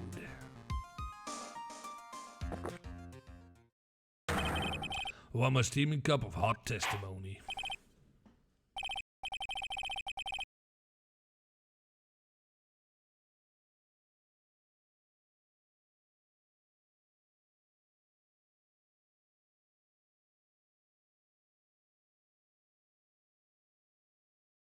Indeed, witness, you will have explained yourself to the court. I will give you one more chance to testify.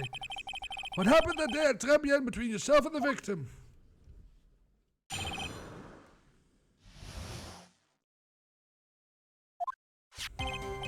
Yeah, I loaned out cash, about $100,000. That day you were due to have a little chat. The kid had hit his payback date, see? So anyway, he tells me he's got no way to pay up. I'm about to flatten the guy when he starts screaming. Yeah, I won $500,000. He got lucky, you know, real lucky. If that waitress hadn't done what she'd done, everything would have been over. Now I see that the principal amount you loaned to Mr. Elk was $50,000. Yeah, well, he's got the Vic to take into account interest build up fast, you know. That's faster than fast. $100,000 has twice his principal. The repayment deadline was December 3rd, the day of the incident in question. Yeah, I was the one lucky kid. He got that $500,000 just in time. So I ain't had no reason to kill the kid. And if I ain't got no motive, you ain't got no case. His motive? He has to have one, but what was it? Oh, we know what it was. Let's go to that last statement he did. That kind of irked me.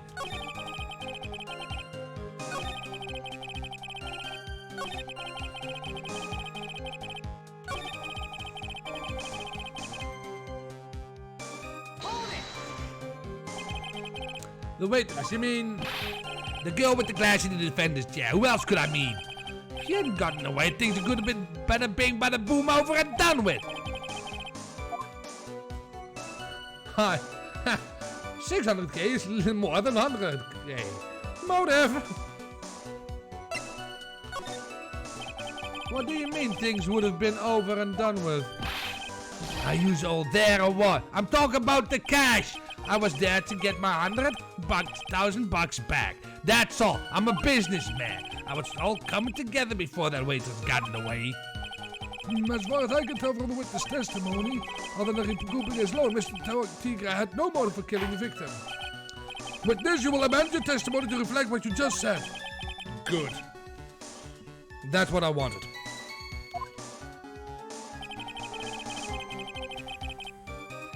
Yeah, see, you did though.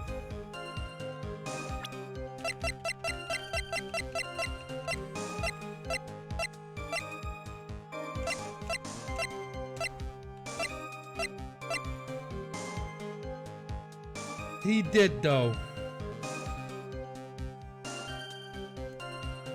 Objection! So you're just the one motive enough to have him kill, for me to have him kill the guy. Viola's medical papers. He owed $1 million to the mob.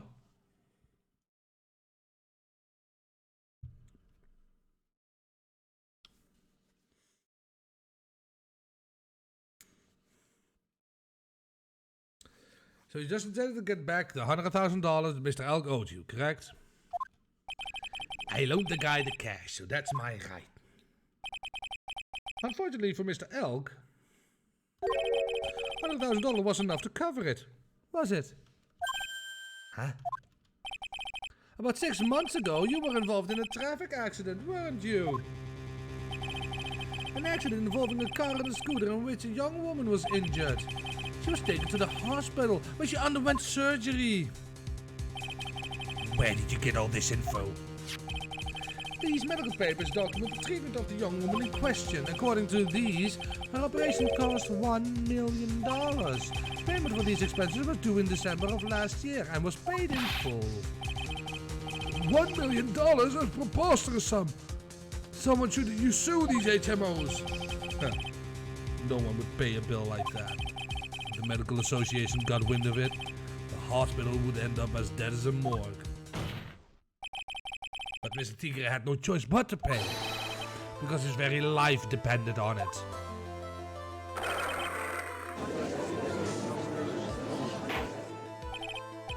Order! Order! Order! You say his life depended on it, Mr. Wright? Indeed it did. Simply because the injured woman was none other than Viola Cadaverini. Did you say Cadaverini? Bruto Cadaverini, mob boss in charge of all underworld activities in the city, and doting grandfather to his precious Violetta, also known as Viola Cadaverini. Pah! Your life was in danger unless you paid compensation to the boss, correct? It makes sense. You were desperate to acquire $1 million Cadaverini demanded for you. So desperate, in fact, that you decided to sacrifice Glenn Elk's life to pay your debt. Order! Order! What do you say to that, witness? Objection. It's a nice little fairy tale, Wright. But even in if the witness did need $1 million, that doesn't tie him to Mr. Elk's murder. Mr. Elk owed him $100,000 and he had no hope of repaying it anyway. Yeah, that guy wasn't worth my spit. I don't think so. In fact, the opposite is true. The opposite. Lending money with no hope of ever seeing a repayment would normally be bad for business, but in this case, the very fact that Glenn Elk had no way to repay the money is crucial. What? Do you know where you're going with this, Nick? Got to think outside the box, Maya. Outside the box? It's very straightforward. Mr. Tigre wasn't after the $100,000 at all. It seems you have a logical conclusion for this theory, Mr. Wright. Would you care to share it with us? What exactly was Mr. Tigre after? MC Bomber? Maybe? Exactly. He was after the demo that was the virus. Glenn Elk was a programmer, a highly skilled programmer. That skill was the collateral Mr. Elk put up in order to borrow the money. Care to explain how skill can be used as collateral to secure a loan, Wright? He had the skill to create a computer virus, and so he did. A virus known as MC Bomber. A computer virus? What does one of those do? A computer virus is a program that wreaks havoc on the insides of a computer. A computer? What does one of those do? I guess the beard isn't the only part of his honor that is from the Stone Age. I'll explain it to you later, Your Honor. Right now, this is the important point. A virus like MC Bomber would be worth several $1 million on the black market. Mr. Tigre, you couldn't have cared less about $100,000, isn't that right? All you cared about was one thing, the virus. Ah!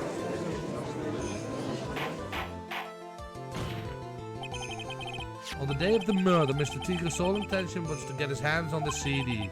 Glenn Elk had no way of paying back the $100,000, and Mr. Tigre knew it. But then a miracle happened. The kind that Mr. Tigre would prefer to say never happened, but he can't. And neither can I. The lottery win. Exactly. At the 11th hour, Mr. Elk won $500,000 on the lottery, which left Mr. Tigre with no way of getting his hands on the all-important CD. At least, no legitimate way.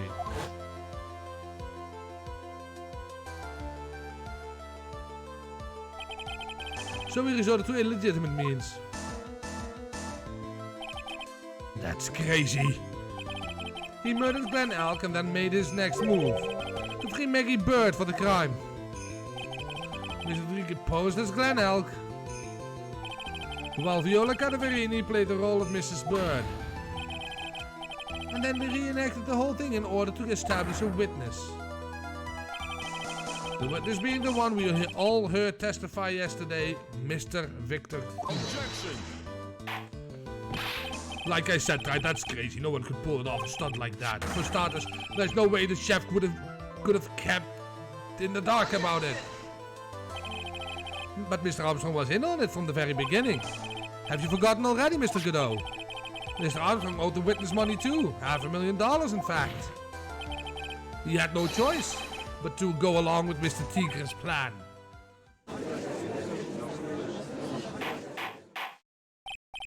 Order, order! Silence all clear the...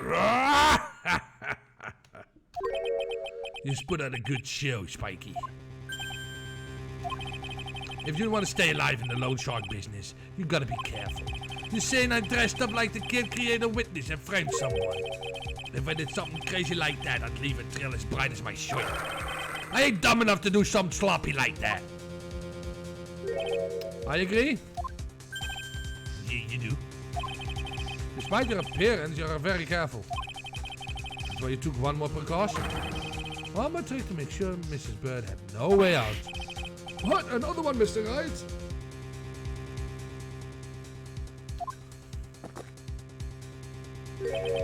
Interesting. Why don't you fill us all in, Tried? What was the trick you, Mr. Tigre, performed to frame the accused?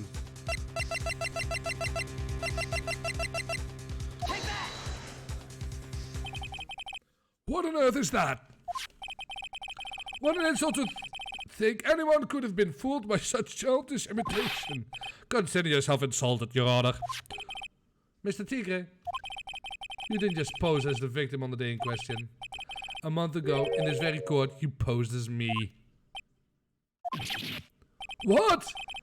That's the truth. But the victims don't look nothing like you, Mr. Wright. Although, think about it, it was you, wasn't it? No doubt it was you standing in here this very court a mere month ago. The feeling I had to put up the most disreputable, shabby defense I had ever seen. Objection. You prove that, Gramps. Prove the attorney who represented the accused here a month ago was this man. Are you prepared to take the stand and testify it was him? Oh. Hey, forget about it. Forget about it, yeah? I wouldn't do something like that. Not me. You made a mistake, right? It was someone else, sir. Have you no pride, sir? Objection. This isn't a matter of pride. In case you didn't know, Tried, here in court we deal with people's lives.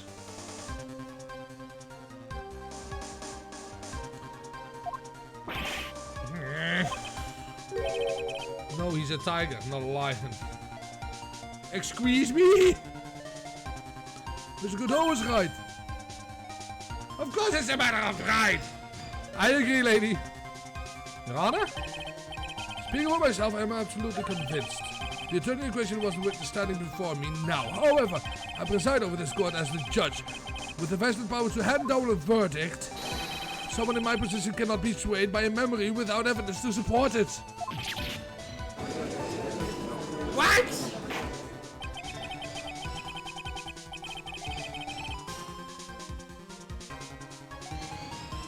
Swing and a miss. If the defense has full further evidence, the court will now excuse the witness. The circumstances surrounding Mr. Tigre are dubious for sure, but not conclusive.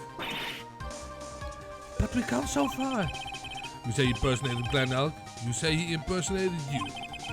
But none of that adds up to a murder charge. You don't even have a shred of evidence that the witness poisoned the victim's coffee.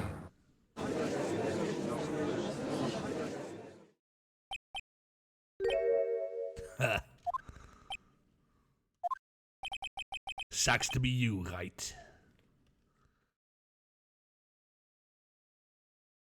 I love the fact that most of my chat is like, come on, Gumshoe, please. Don't mess with the tiger, or you're gonna get mauled. You got that? What I meant to do here was chase him around a bit, but I was so close to getting him to admit his own guilt. Looks like I won't be needing a refill.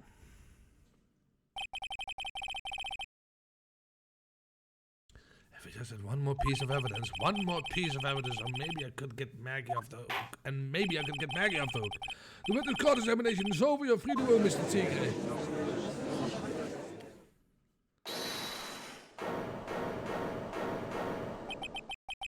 Hold it, Your Honor, sir! Wait!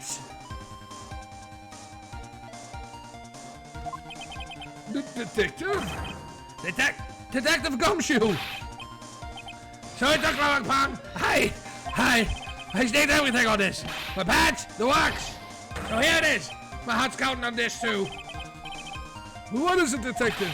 Is it obvious, pal? It's the final decisive piece of evidence. What?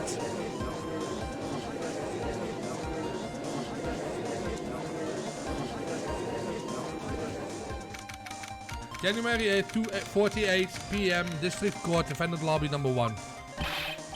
Sorry it took so long, pal, but I finally got the results from the lab. Results? About the prince, pal. From this medicine bottle. Oh, so do you know who the prince belongs to now? You think I'm some kind of hack detective? Of course I know. So tell us. Tell us the tigers, right? I knew it.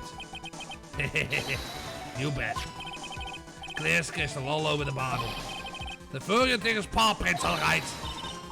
That's great. We got him now, Nick. What's wrong with you? You hardly said a word since Detective Gumshoe got here. He's laid everything on the line for this, Nick. I know. Look, I'm sorry. This is kind of hard to say, but it really doesn't make any difference who prints are on the bottle. Huh? What? Why not? What we need to produce at this point in the trial is irrefutable evidence that the tiger put poison in Glenn Elder's coffee. He already admitted that he met the victim. The fact that his prints are on the bottle, it really doesn't make any difference now. I knew it. Great. No matter how hard I try, not of any use. Hey, don't be so hard on yourself. It was the last chance to help Maggie. I've been working on some useless piece of information, useless piece of evidence the whole time. That's alright, I'm a real loser. It's not breaking news to me, pal.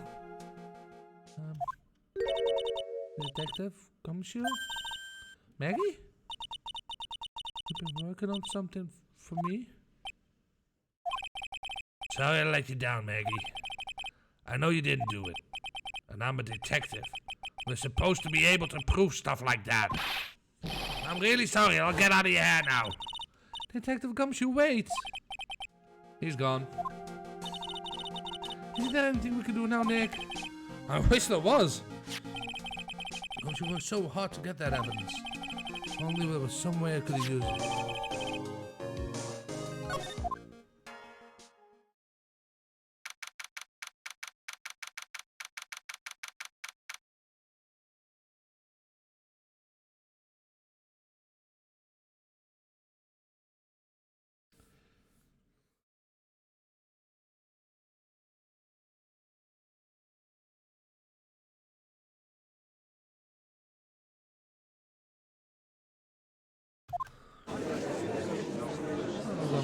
I ship it. Mr. Wright? Yes, Your Honor. I granted you a reason so you could prepare this decisive evidence you discovered. Yes. Don't keep us on the suspense, Wright. Show us. Naturally. We can assume it's evidence that will actually stand up in court, can't we? Don't let Gumshoe hard work go to waste. How much more of your time she's gonna waste? I ain't been to no court before, but you lawyers sure know how to blow things out of proportion. No doubt, given the nature of the evidence, it will speak for itself. Nevertheless, you will talk us through it, Mr. Wright. Well, I know I can't prove anything new with this evidence. I'm really backed into a corner here. But maybe if he thinks he got me beat, he'll let his guard down a bit. Don't keep us waiting any longer, Mr. Wright. Present this final piece of evidence to the court.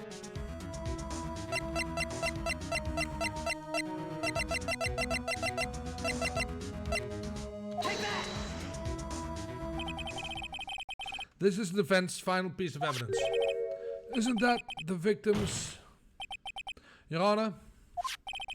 Naturally, the court is already aware of the contents of this bottle. However, interesting new information has come to light.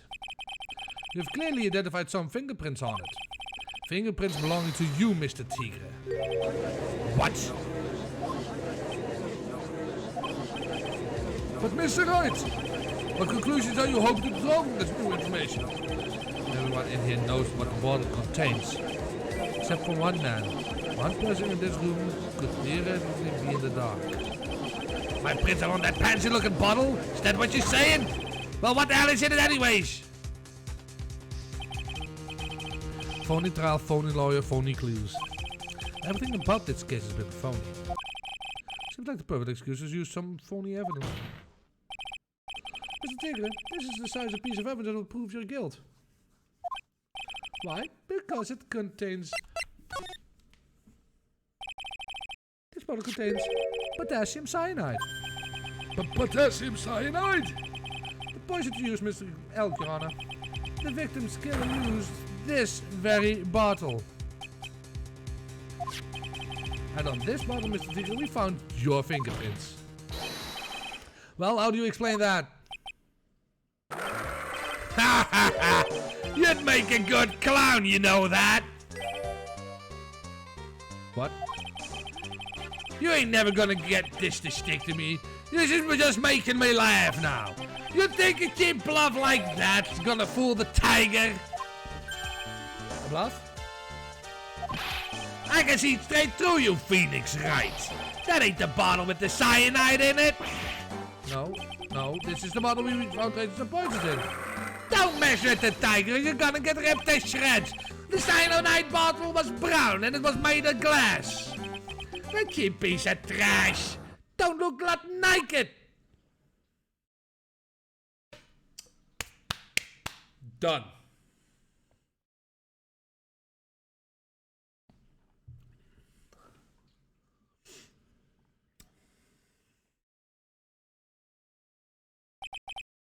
Got him. At last. What? Why has everyone gone quiet? I said that bottle... Is the bottle you refer to this? Yeah, that's it. That's the bottle with cyanide in it. But yous ain't gonna find my prints on that bottle. Don't let that cozy looking suit fool you people. That lawyer's just playing games. Tell him, Mr. Prosecutor. Tell that guy where to go. You still haven't figured it out. Don't you realize what you just said? What I said? What did I just say? You were summoned to the court for the first time earlier today. It really had nothing to do with the murder. You shouldn't have known all the little details. For instance, you shouldn't have known what kind of bottle potassium cyanide was in. But just now, you slipped up in front of every single person in this courtroom. You described the exact bottle used by this killer to hold the poison. You don't know who you're messing with. I'm the tiger. I control millions of dollars on the black market. You think I'm gonna let some jumped-up suit get the better of me? Sure. The last piece of evidence was phony. But that's just what you deserve. The phony trial with a phony lawyer. It was all played out by you, the biggest phony of all.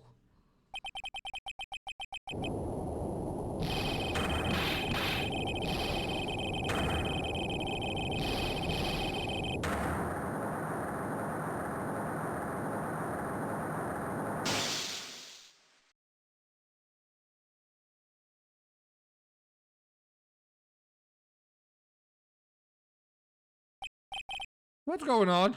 What's going on? Looks like a blackout. Well done, Wright. Why have a feeling he threw a bottle of... I saved my 17th cup of coffee just for you. I knew it! Savor it. While you watch the police restrain your prey.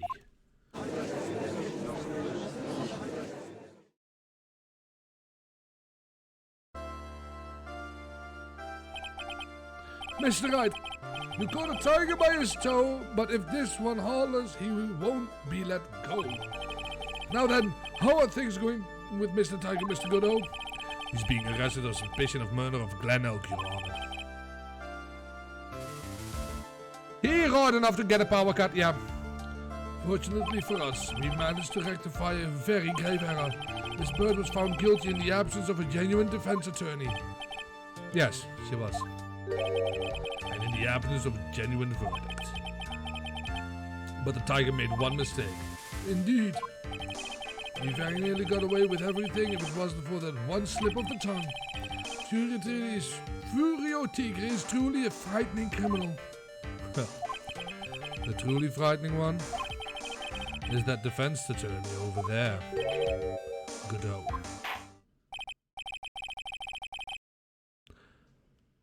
Well, I am in a position to deliver my verdict. The court finds the defendant Maggie Bird. Yay!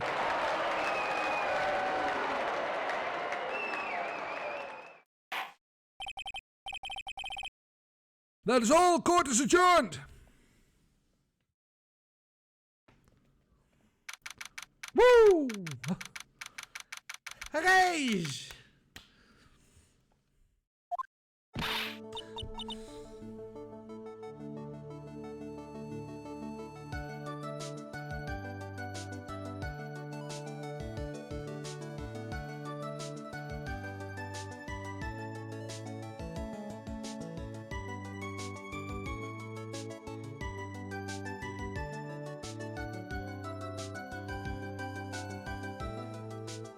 Mr. Wright, I am at a loss for words. Thank you, sir. Congratulations, Maggie. I was so mad when Mr. Wright landed me in all that trouble a month ago, but now I feel like I can forgive him. Hey, that wasn't me, Maggie. That was the tiger. Look, Nick, in the doorway. Detective Gumshoe. Oh, you guys will be heading off then. See you around, pal! Wait! Detective Gumshoe? Oh, yeah. Congratulations, Maggie! Thanks.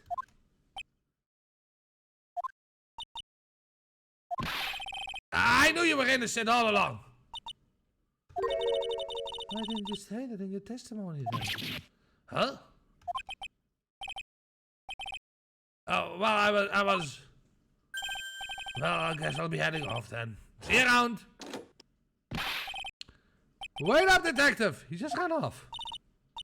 Maggie, why are you being so hard on him? He busted his butt for you. It was thanks to him that we got the medicine bottle. That wasn't even of any use. But... it's only because Mr. Wright used it so cleverly.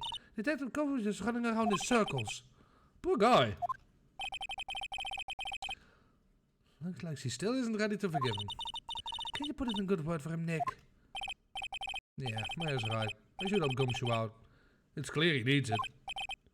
Maggie, you know Detective Gumshoe's been really worried about you through all of this. I wanted to believe that, sir. But on the first day of the trial, he practically gave the judge a free pass to lock me up. He didn't have any choice, Maggie. He's a detective. He has to report the facts.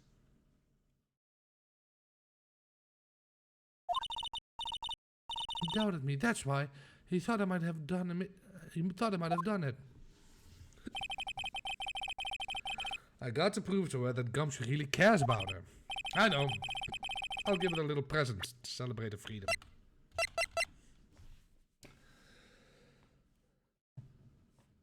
The weenie lunchbox. Take that! Here you are. A present to celebrate your freedom. That's... A present from Detective Gumshoe. Made with a ton of love. He said you lost weight and he was worried about you. The Detective Gumshoe? I actually really like weenies, you know. You guys hear that? I'm pretty hungry myself, you know, but... Yeah, it felt dragged on a bit today, didn't it?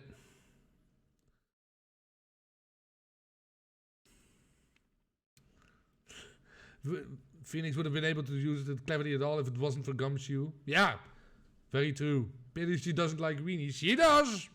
Hey, yay! Is it okay if I eat this now? No! So, how is it, Maggie? It's really good. Oh.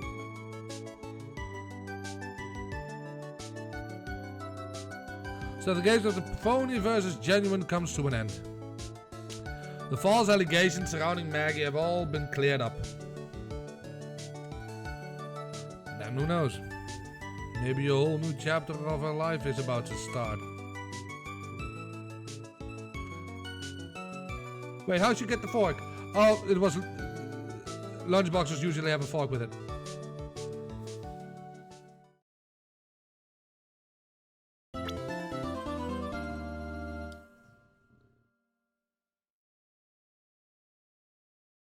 I see that I need to restart a certain impression again. I hope I can still do him. Been a while since I did my, yeah.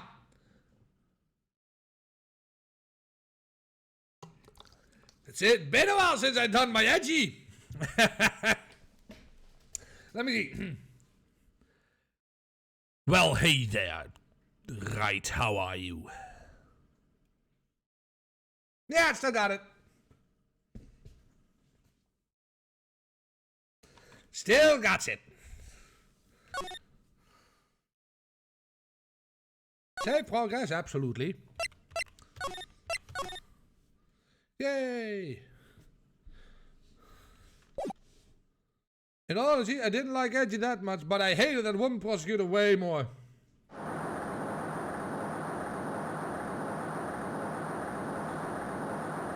With a whip?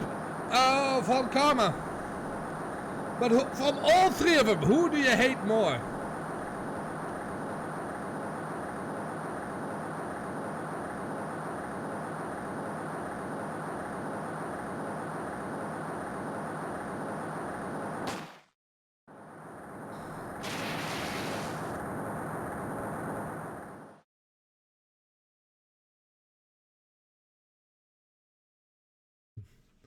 Yeah, there were 4, exactly. 5 actually, because you still have the small goblin. It was the first game. I'm not going to read this.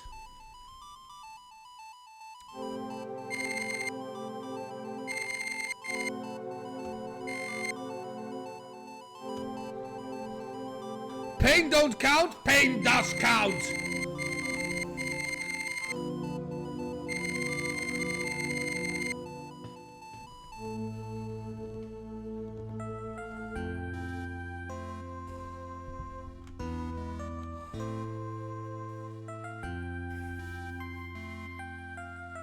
I actually not going to show you all any of this.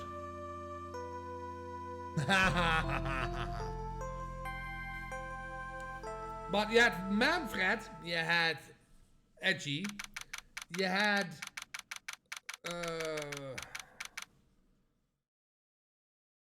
Mrs. Von Karma, you had Pain, and I am counting Pain, and you have Godot.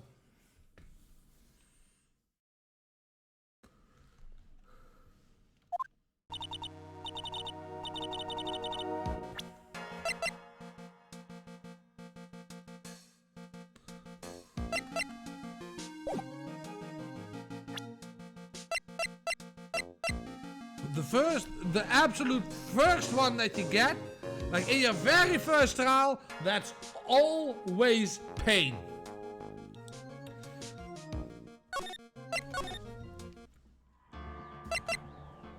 But we will continue the next. We will continue next week.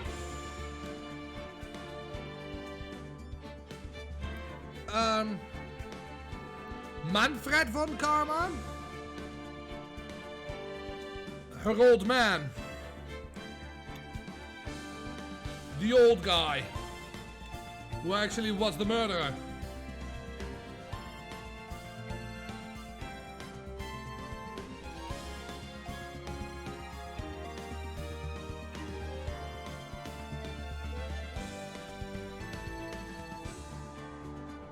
I think he's at the end he's still the worst because he was actually the murderer. So I guess that's it. Not really helpful in that regard, but yeah. Anywho, let's see if there are people's lives. I think there are. Of course. Oh, who to?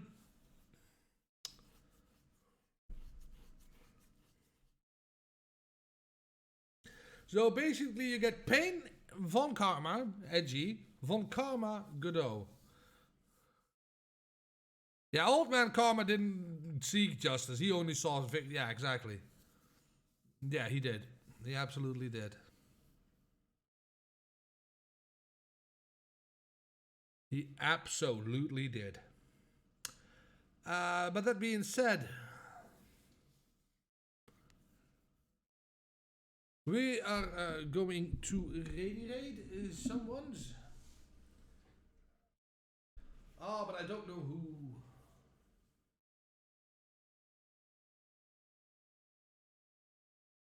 Well, I think I owe him one. So let's do a raid towards Zyronium. And I want to thank you all very much for watching as usual. I will be back tomorrow. Tomorrow me and Xai will actually be doing a bunch of other fun stuff. Most likely we'll be actually starting Remnant from the Ashes, which great game.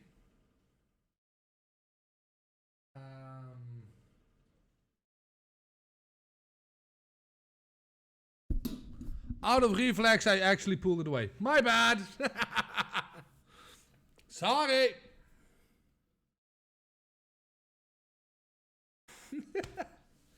My bad. Alright, so anywho, tomorrow me and Xai will actually start raiding playing Remnant from the Ashes, so I hope you all will be there. Wait a minute, then pull it away. I'm sorry. I'm new with this. But I hope you all will be there. And remember, I need to say this correctly. Remember, kid, that tomorrow? Oh, yeah. Tomorrow I will actually do some Remnant from the Ashes. And remember, kids, that Wednesday the 25th, there will me and the most ghostiest of ghosts will start playing some Monster Hunter Rise.